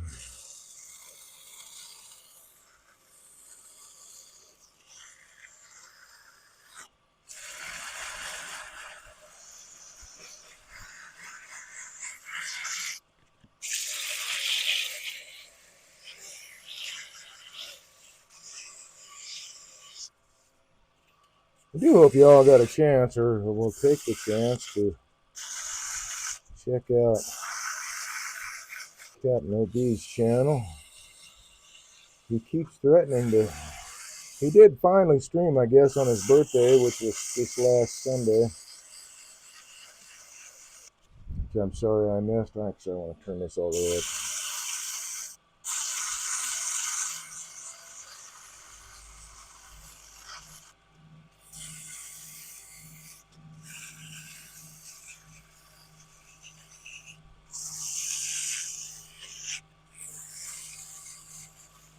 But he just keep threatening to. I know he's had issues. He's got Starlink where he's at. That's all that's available is satellite. Out in Kingsley, I guess.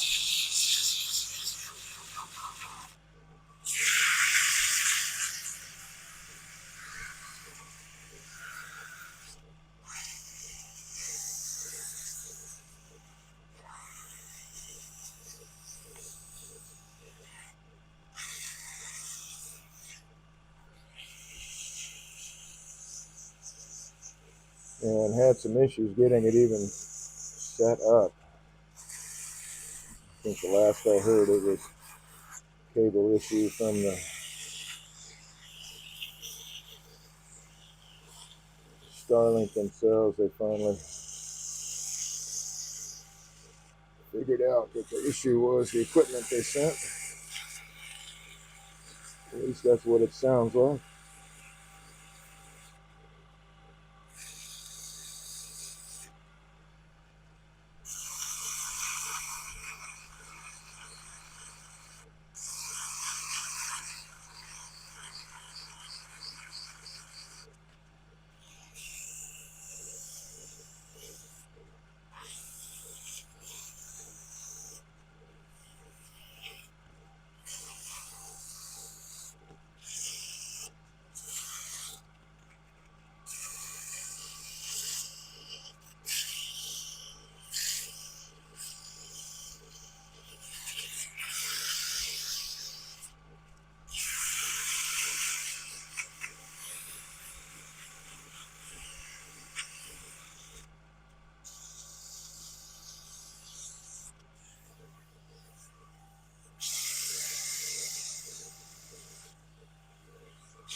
So there, all the edges are softened.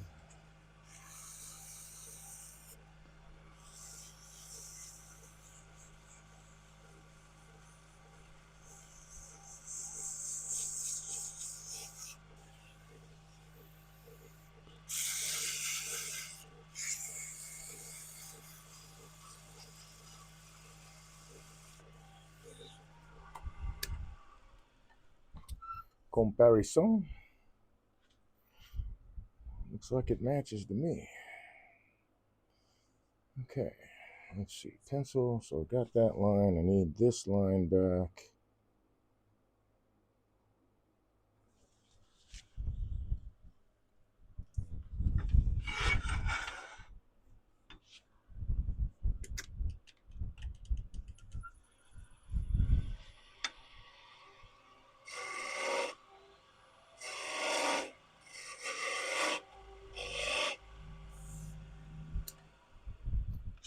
To make sure that this is 5/8. It's a little fat. That's why it looked off. Come on.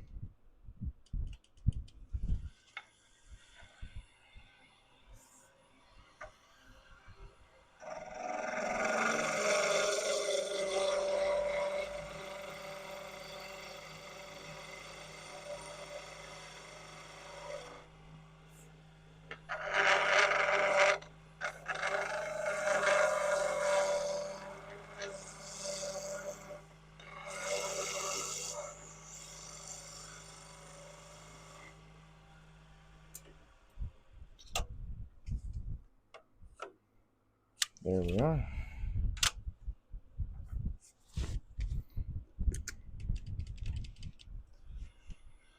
Alright, so this end does need to be rounded off.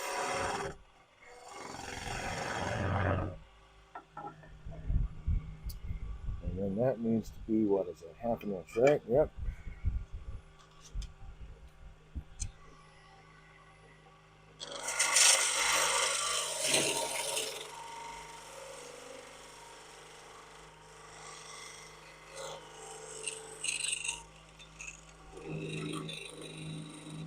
Okay.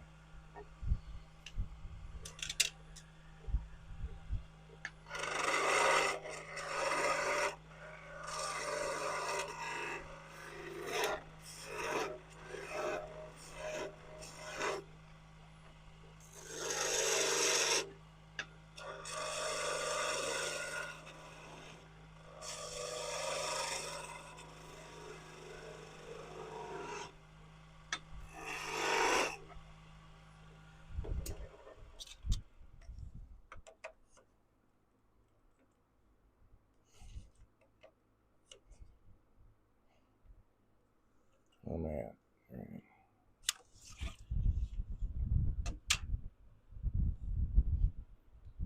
Come on. Come on.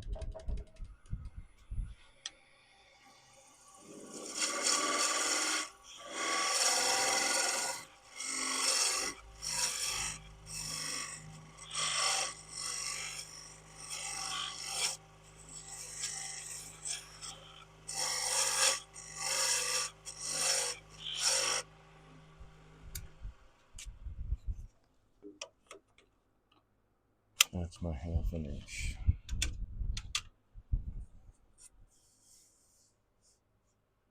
Everything else looks pretty good. I gotta take that down. On this side, storyboard says 3/8 of an inch. Now this should be 1/2, and it is.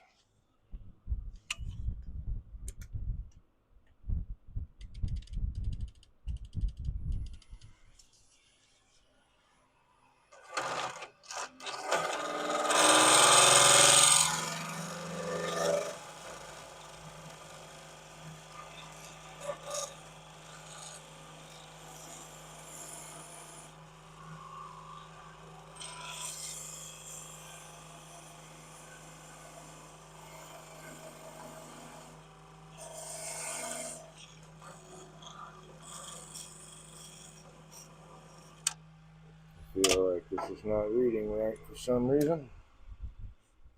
Am I getting in the way?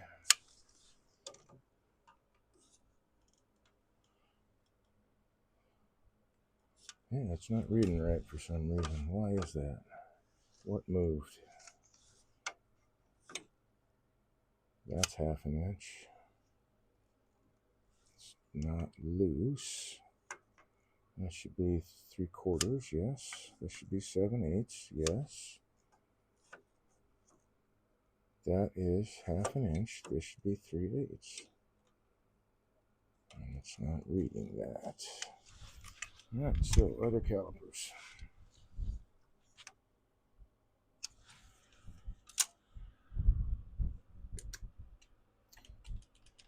So for the ends of these, I guess I'm not using that caliper.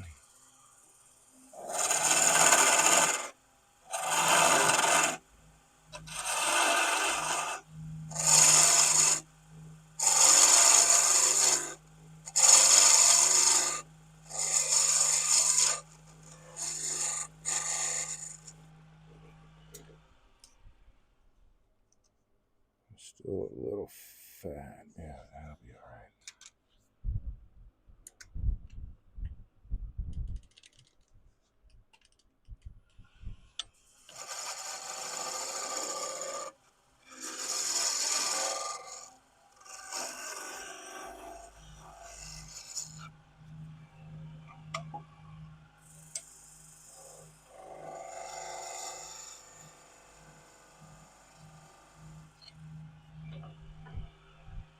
that off a little bit.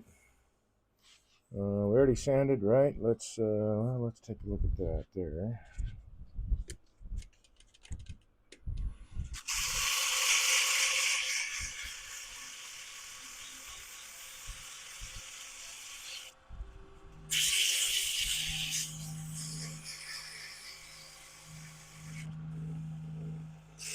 I like it.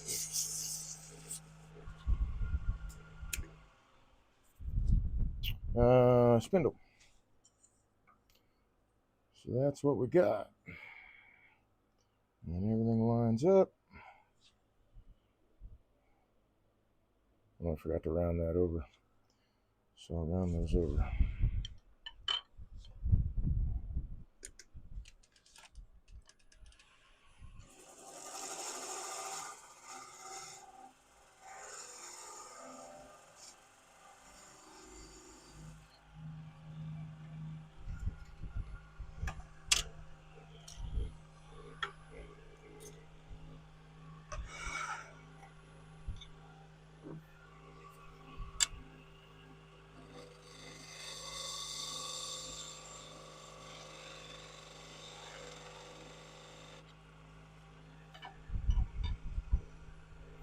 This looks a lot different.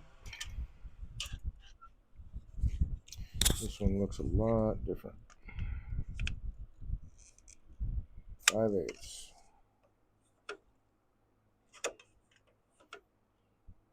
Because it's still a little fat.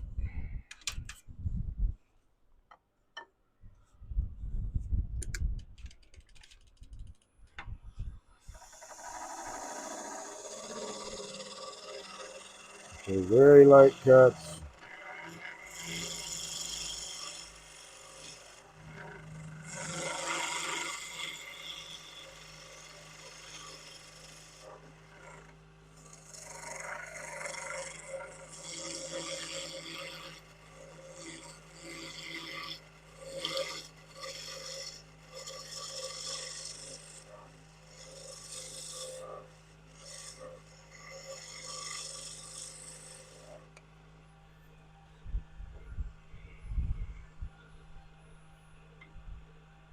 That looks better.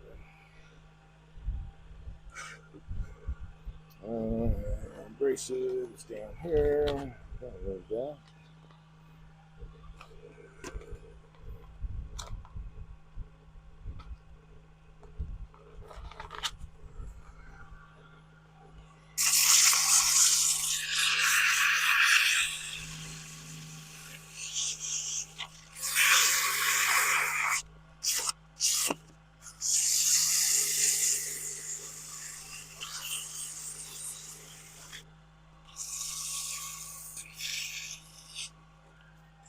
Yeah, it looks like it's supposed to.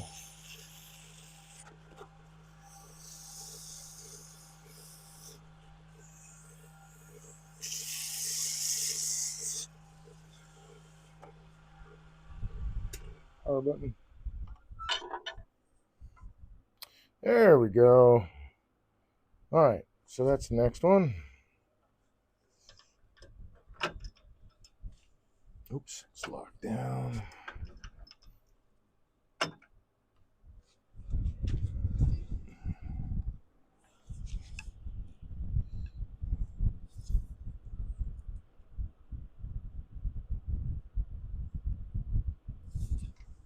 Move on to the next one.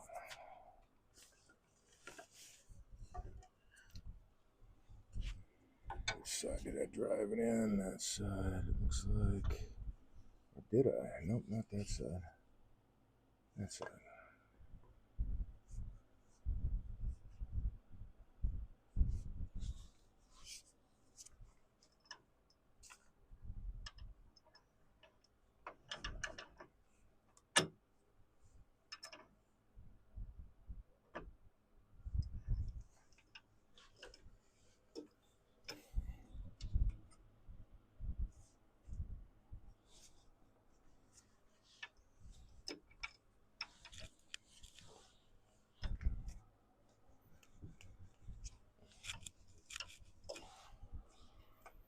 Okay, moving on.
Going to be double checking that caliper. I don't know if it's slipped or what.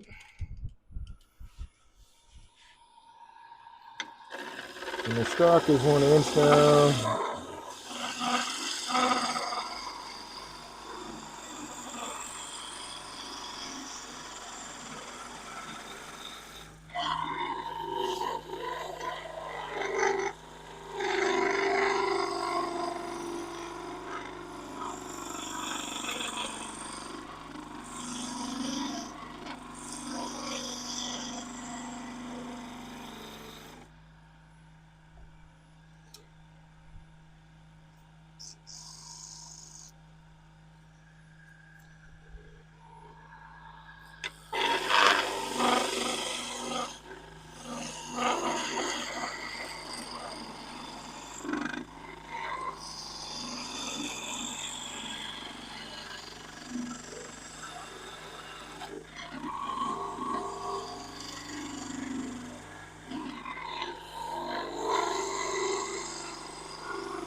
Saw that lovely vibration.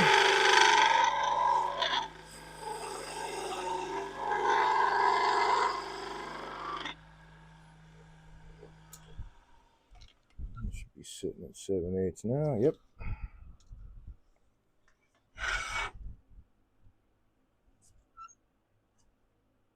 Captain One said, "Hey, Dave arrived." Yeah. How you doing, dude?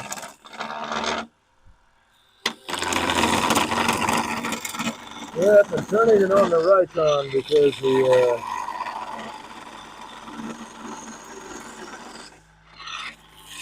drive screw on the quill on the big machine finally threw some threads, and I ordered parts for it a couple weeks back, and it should have shipped. I actually need to check that tonight. I'll go to that website and see if they've actually shipped them yet. But I haven't received them, so I had to. I started last night, but I couldn't secure anything in the lathe because the quill wouldn't tighten down properly.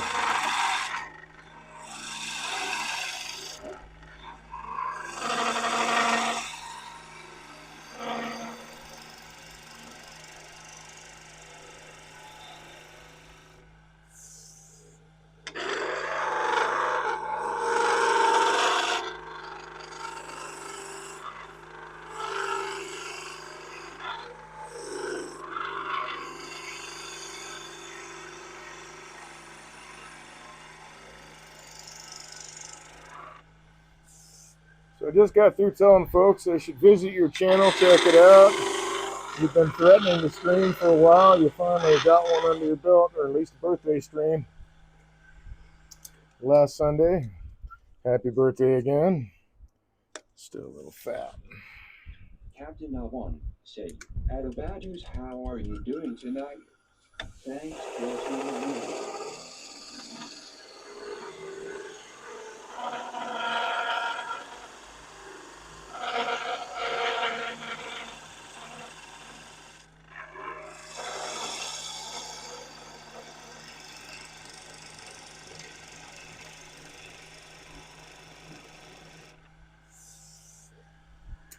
That should be right. Yes. So now I got my 7/8. A bit of a lump right there, high spot. Probably doesn't matter at this point, but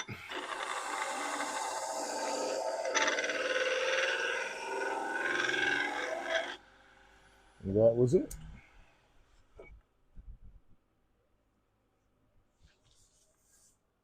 Storyboard. Hey now.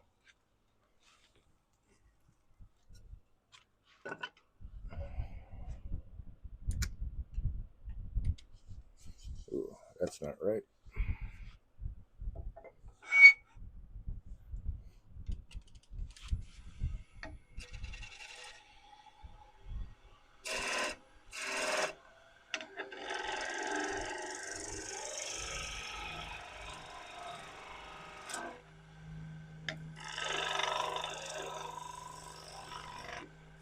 Now it is.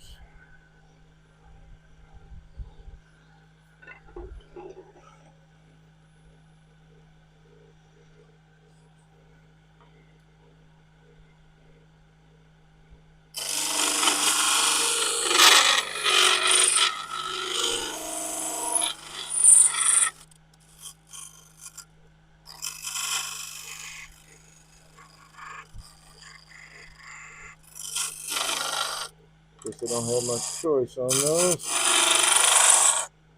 Okay. Pencil goes away. Back over here to 1/2 inch of diameter.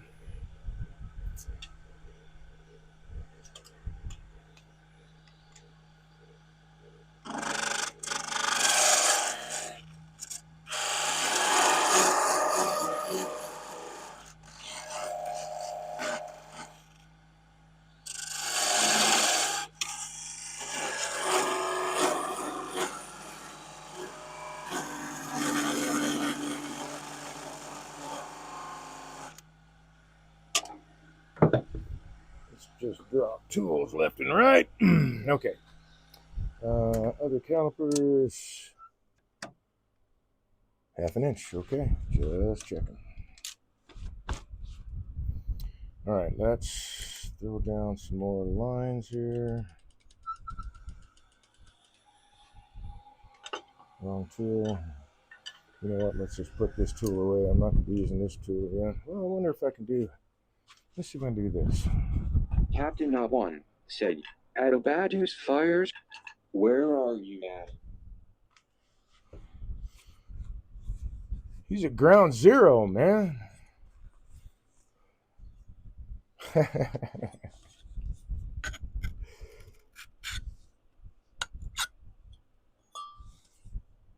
Let's try this. Let's move the handle. So that means I need to have my tool rest a lot taller for that.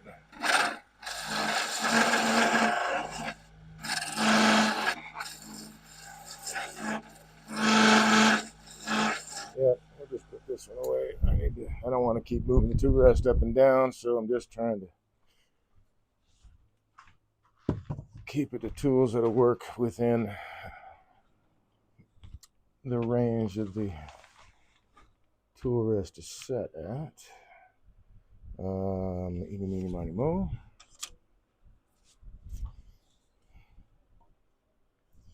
And so essentially from this point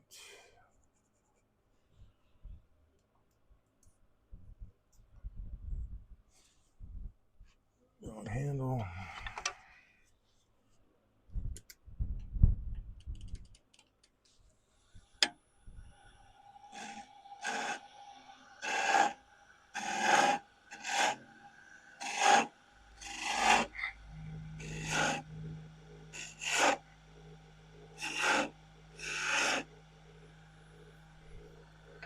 Yeah, I can get that one too.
got a slight taper to it.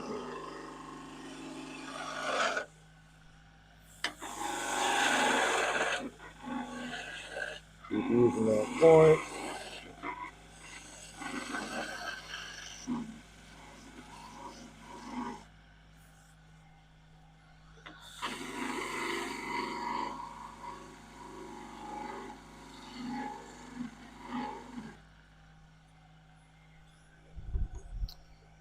I think it is time, yep, do just a little bit of honing here.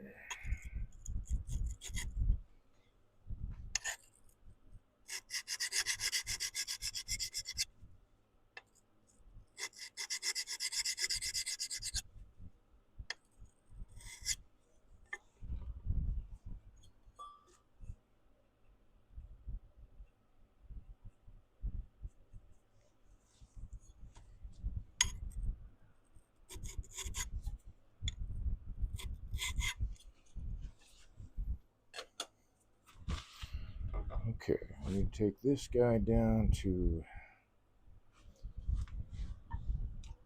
5/8.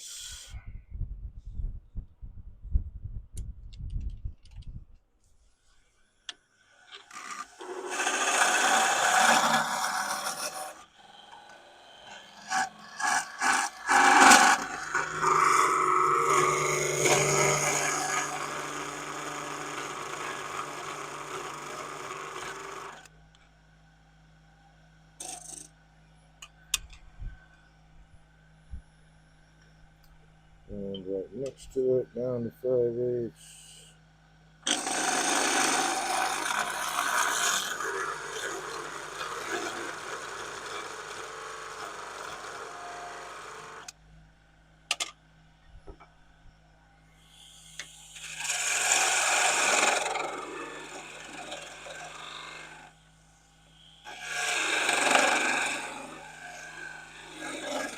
Get away with a little bit of a peeling cut.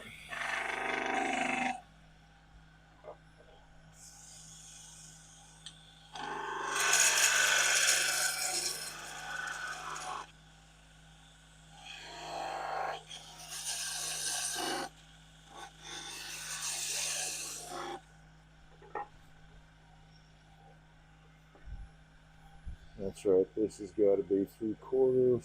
So this has got to come down.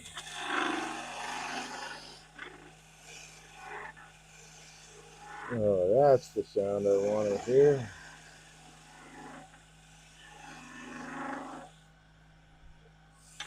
Tool and wood, no vibration.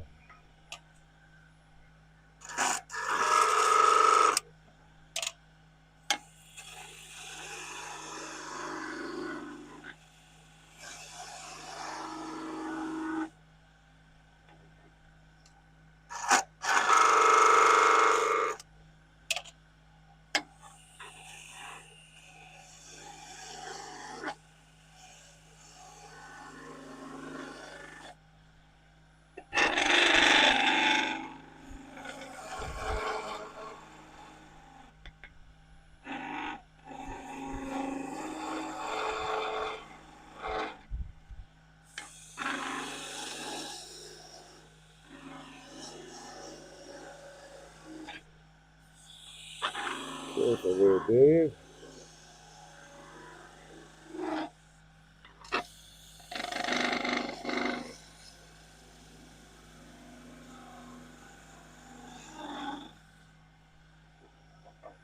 So let's move that guy, grab the spindle guide.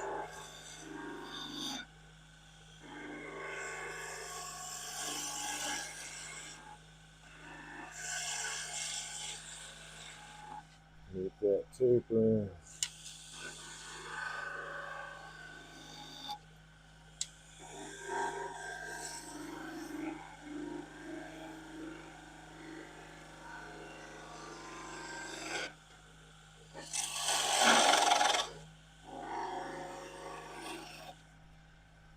And then the vase shape that's going to come into that, I need 1/2 inch if memory serves. Yep.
it started.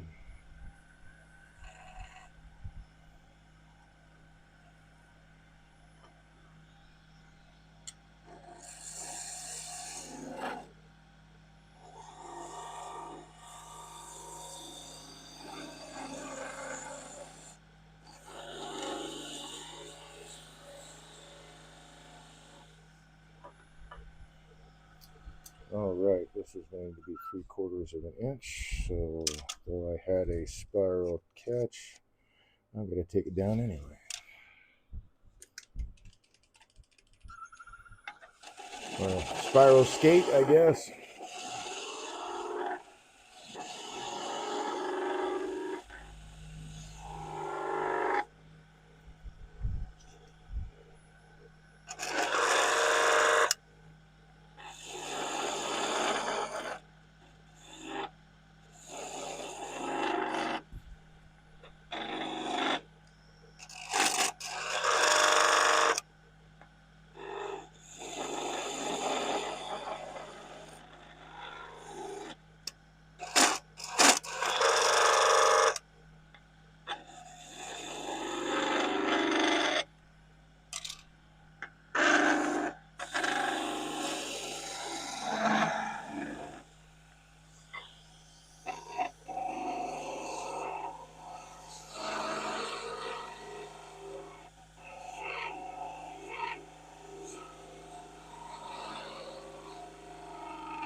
And that needs to go down to also 3/4 of an inch. So we need to go how far?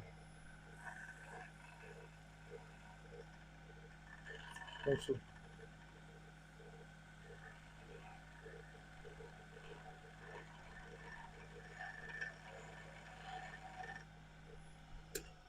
skating along the surface, got to stop it. All right. It's good there. So I need that, that, that, and that. And let's make them even in distance. Come on.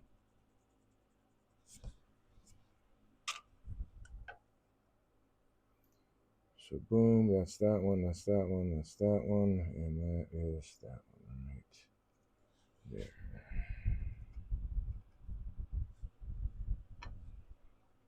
Now watch me make the lines go away.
Okay.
keep finding a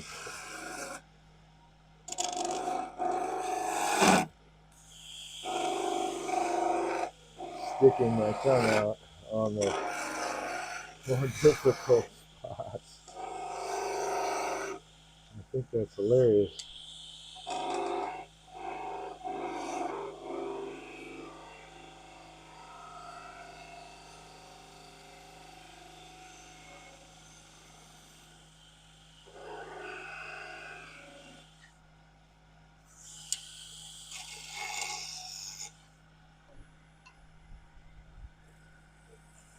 Boom, boom. So now I just need to round off this guy. Oh, how did I get to move?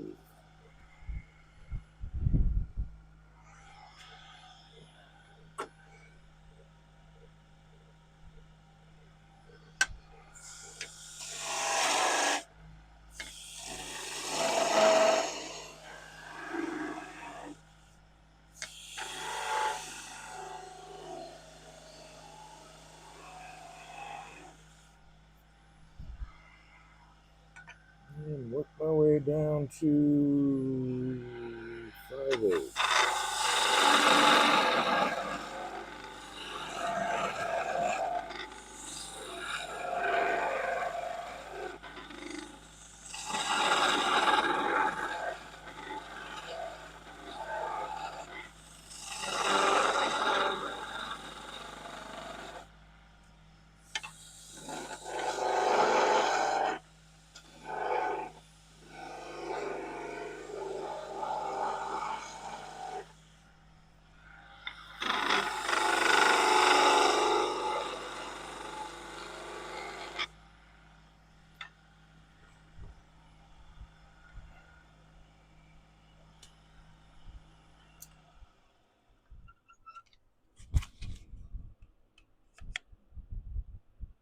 Seven eighths.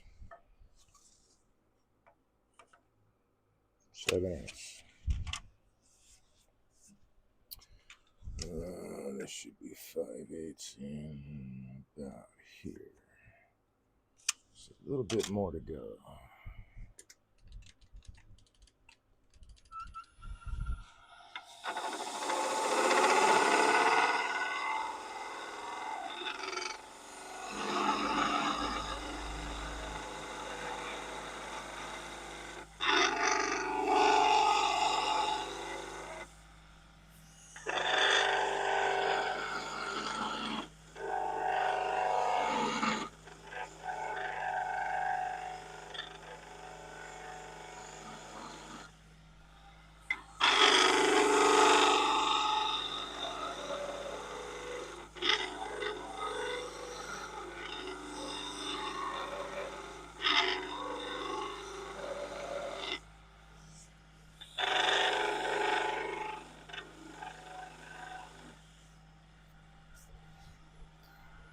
Alrighty.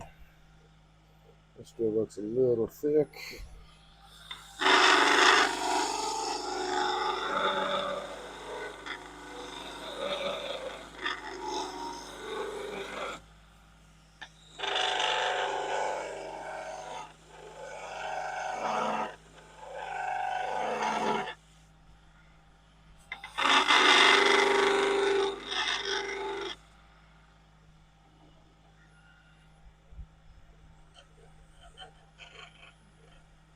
Boom, boom, that'll be the spindle gauge.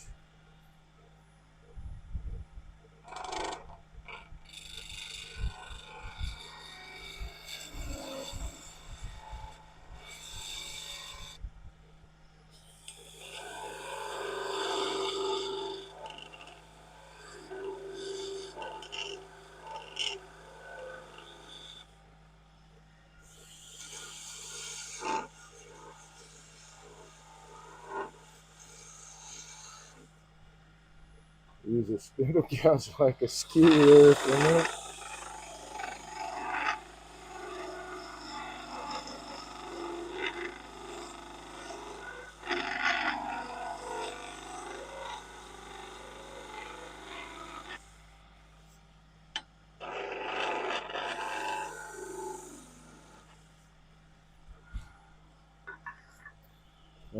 5/8. So this is going to be 7/8 also, but this needs to be 5/8 and 5/8.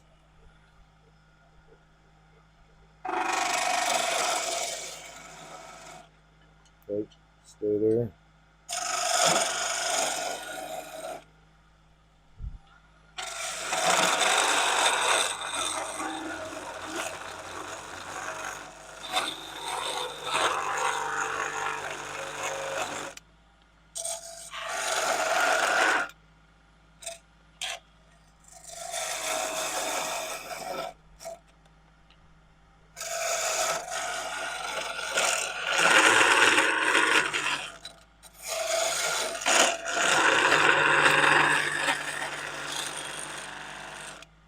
Five-eighths.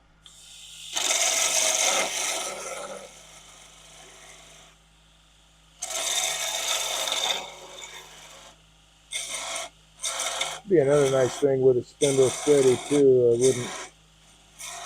don't think I'd have to have this many tools up here. Just working around not having one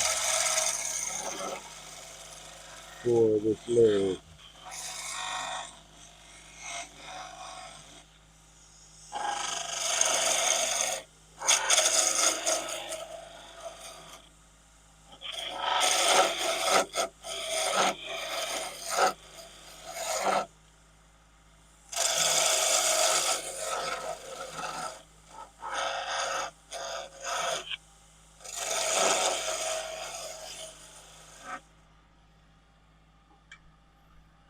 Okay.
All right, and then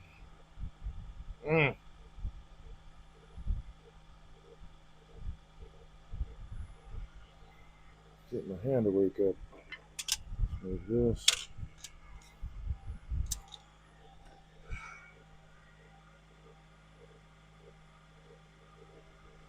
I know that needs to be 5/8. We'll do that in a second.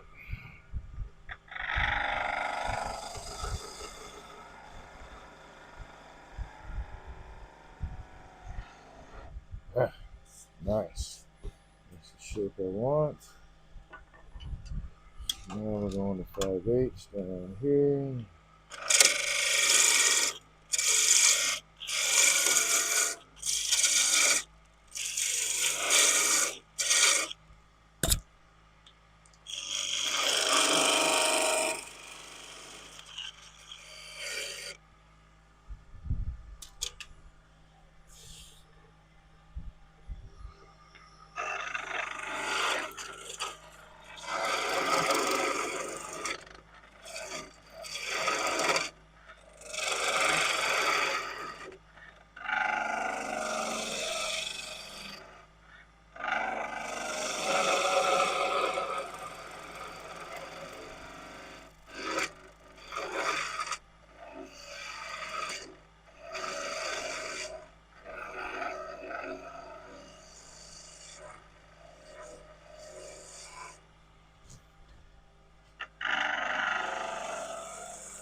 shut that off for a sec.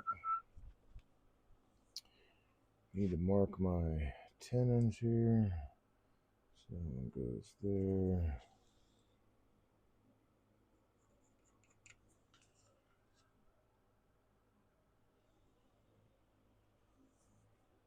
And everything lines up nicely. Okay.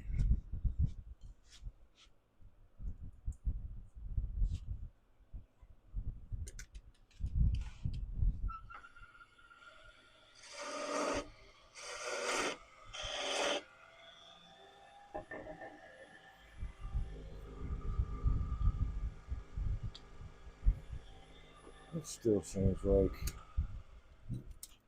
it's a little fat. So let's double check it. It is. What is this guy reading? Dead on. Yeah, it's reading what it needs to read. So, unless both of these are bad.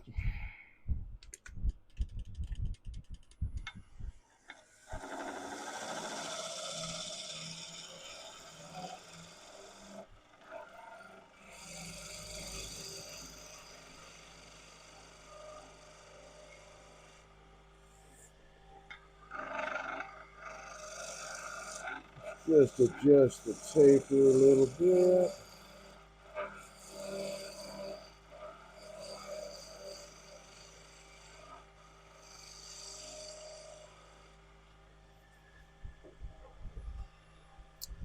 This needs to be 1/2 inch.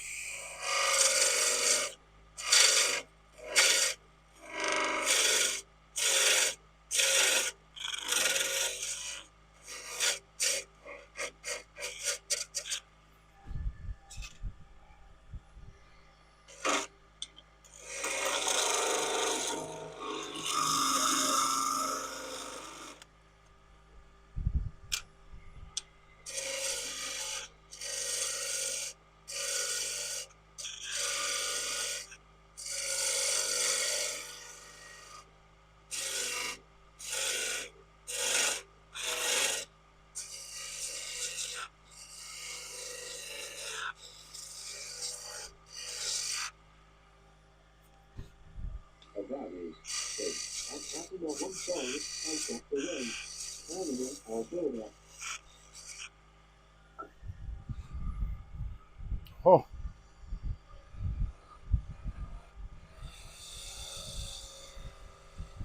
That is, I was gone longer than I thought.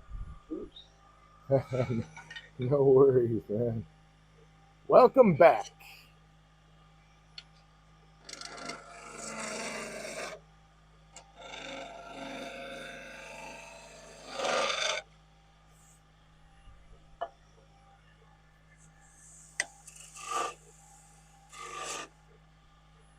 And this one needs to be 3/8 of an inch.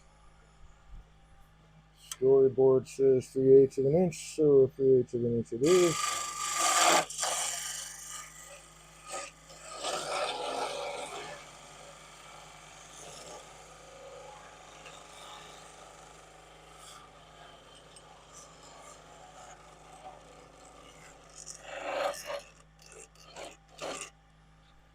I see. All right, so that little slider bar there is actually 3/8 of an inch, apparently. So I'm getting a false reading below 1/2 inch. But on this particular scale, it does have the red and yellow. This is really where it's most accurate. I'm taking it down to 1/2 inch, but 3/8 is in that red zone, and that happens to be right there. That slider part 3/8 of an inch. I just found out. What was I doing? Wrong tool. That's the tool.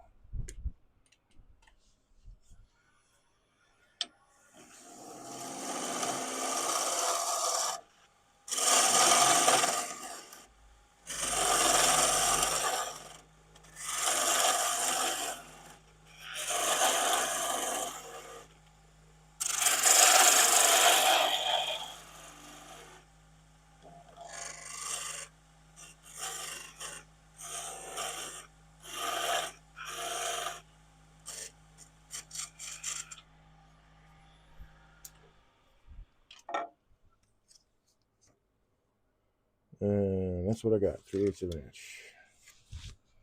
All right, so let's round over this.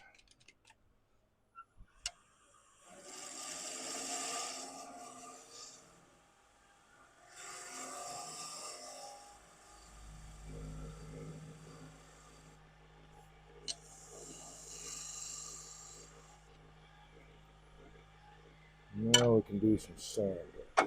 Whoops, I didn't mean to turn off the lathe.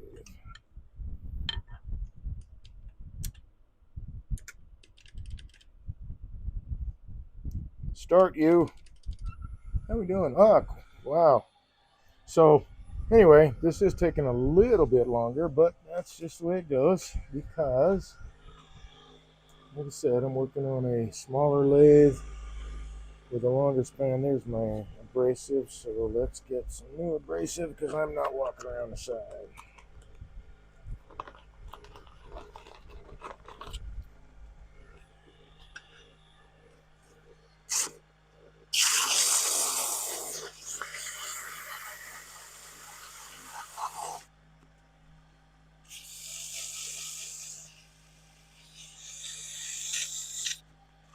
Soften up all the corners so it matches the original.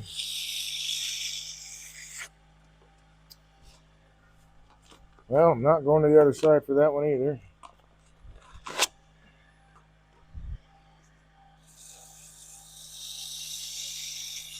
I want to finish this first.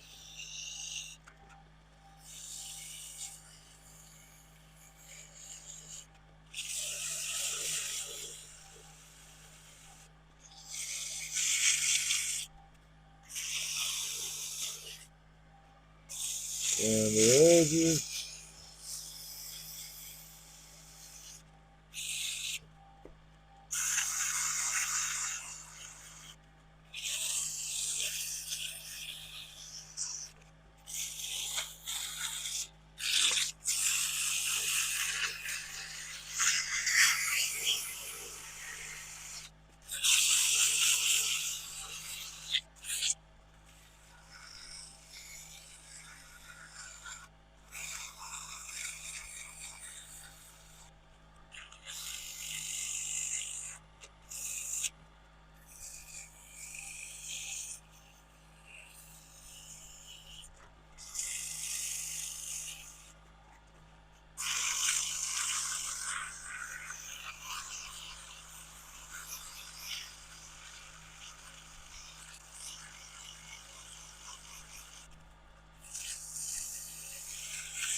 I think, and I've been told this too, but with my experience, I believe it.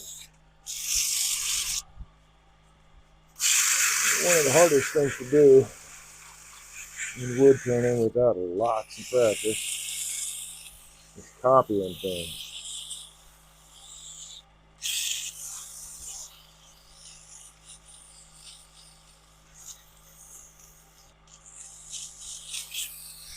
And then doing it over and over and over.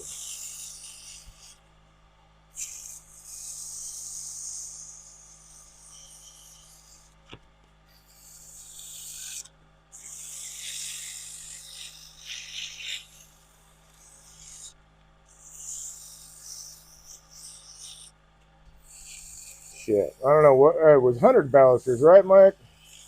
That I helped you guys out with. It was like same thing over and over and over and over and over. So doing production work can teach you a lot of cool turning tricks.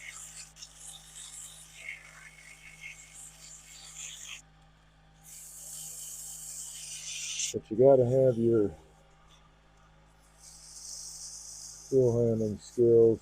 And I tell you, man, copying things like spindles will definitely get you that experience. So there we are. That's not lined up. So I think I'm going to toss this other one out, but there we are. I got that one off, and I can go and take care. I think what I'll do is I'll turn 2 more and pick the best 4 out of 5.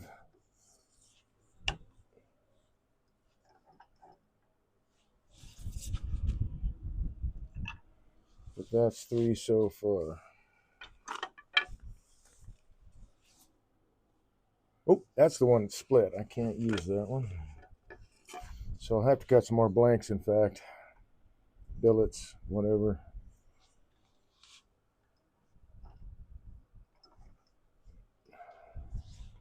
Let's lock that down.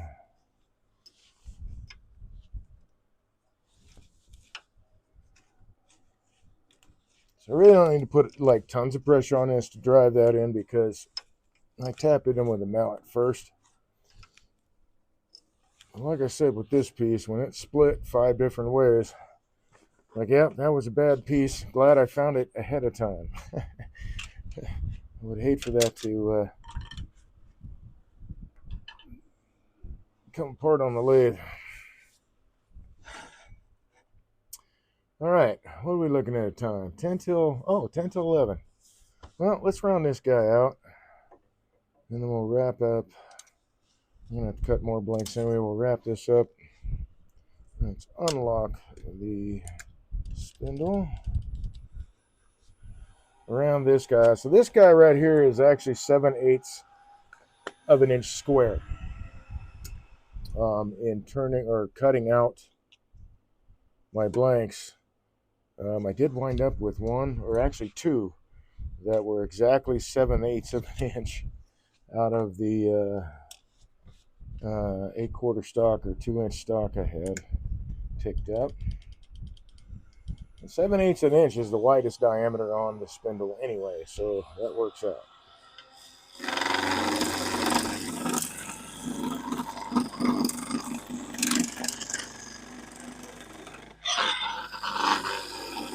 So okay, so this is the pass with the point, and now with the blade. And you can hear the vibration difference, and that's why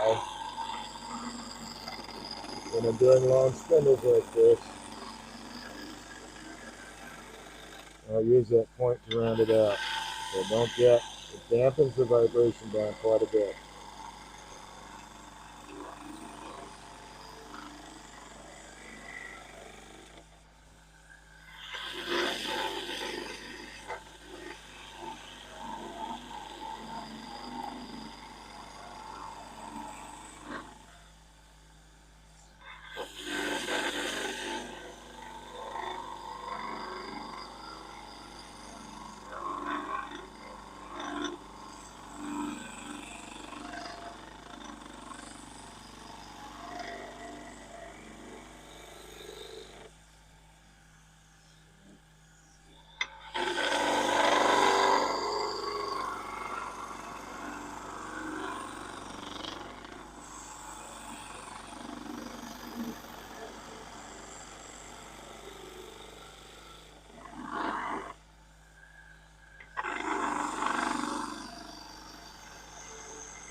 Alright, so I'm going to double check that diameter.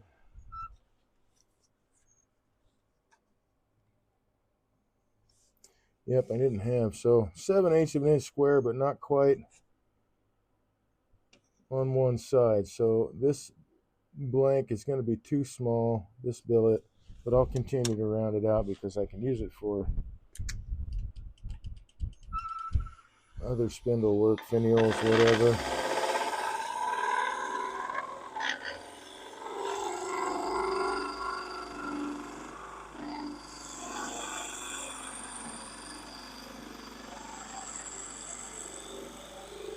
And I'll just say I was wrong. It was not exactly 7/8 of an inch square.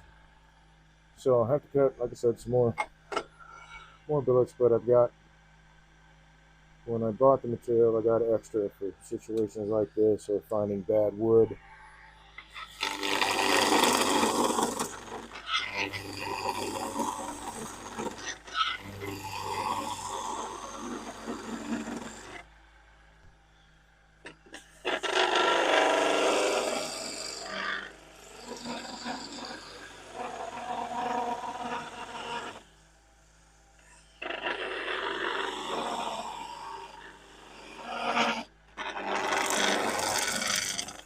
Hey, let's turn it upside down.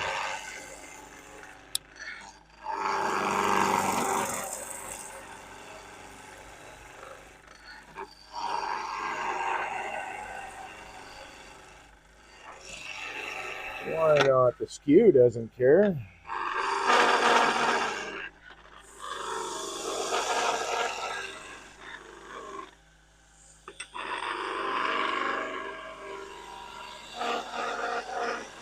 And I got access to the other half of the blade that I haven't even used to cut anything with yet. So it's pretty sharp.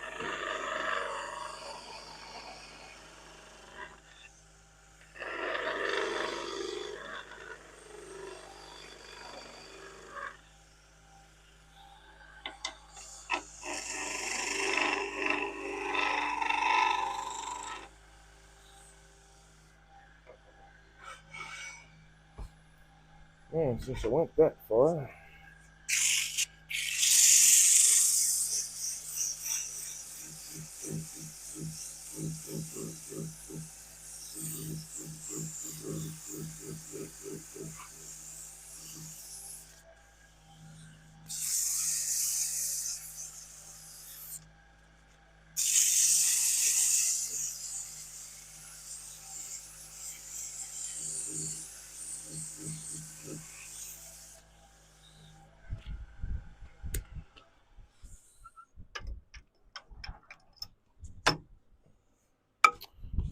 cool. That almost could be if it was longer anyway, the end of the cue.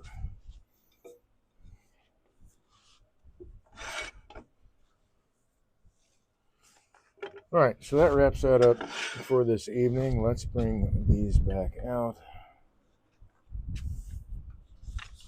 Switch to that guy.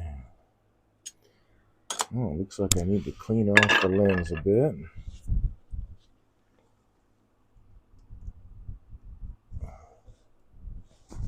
And I'll probably move the camera.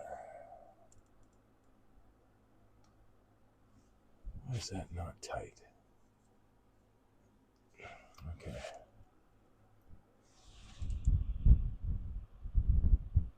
Down, down, down, down. There you go.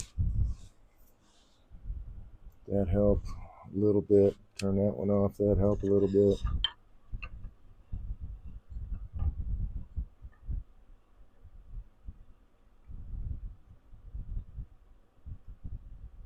So two of these are spot on and one is off a little bit. I can get these to line up without rolling all over the place. So we have 3 of the 4 done. All the lengths are exact. We can cut the tenons to whatever length we need. Clearly, the upper tenon that fits into the chair back is a little bit longer than the one that fits into the seat, but that's why I left a little material out there. So we've got 3 done. This is the outlier. These are dead on. These are spot on with that. So that is will still be useful as a replacement spindle, and I'll give it to them. But I'm going to turn 2 more.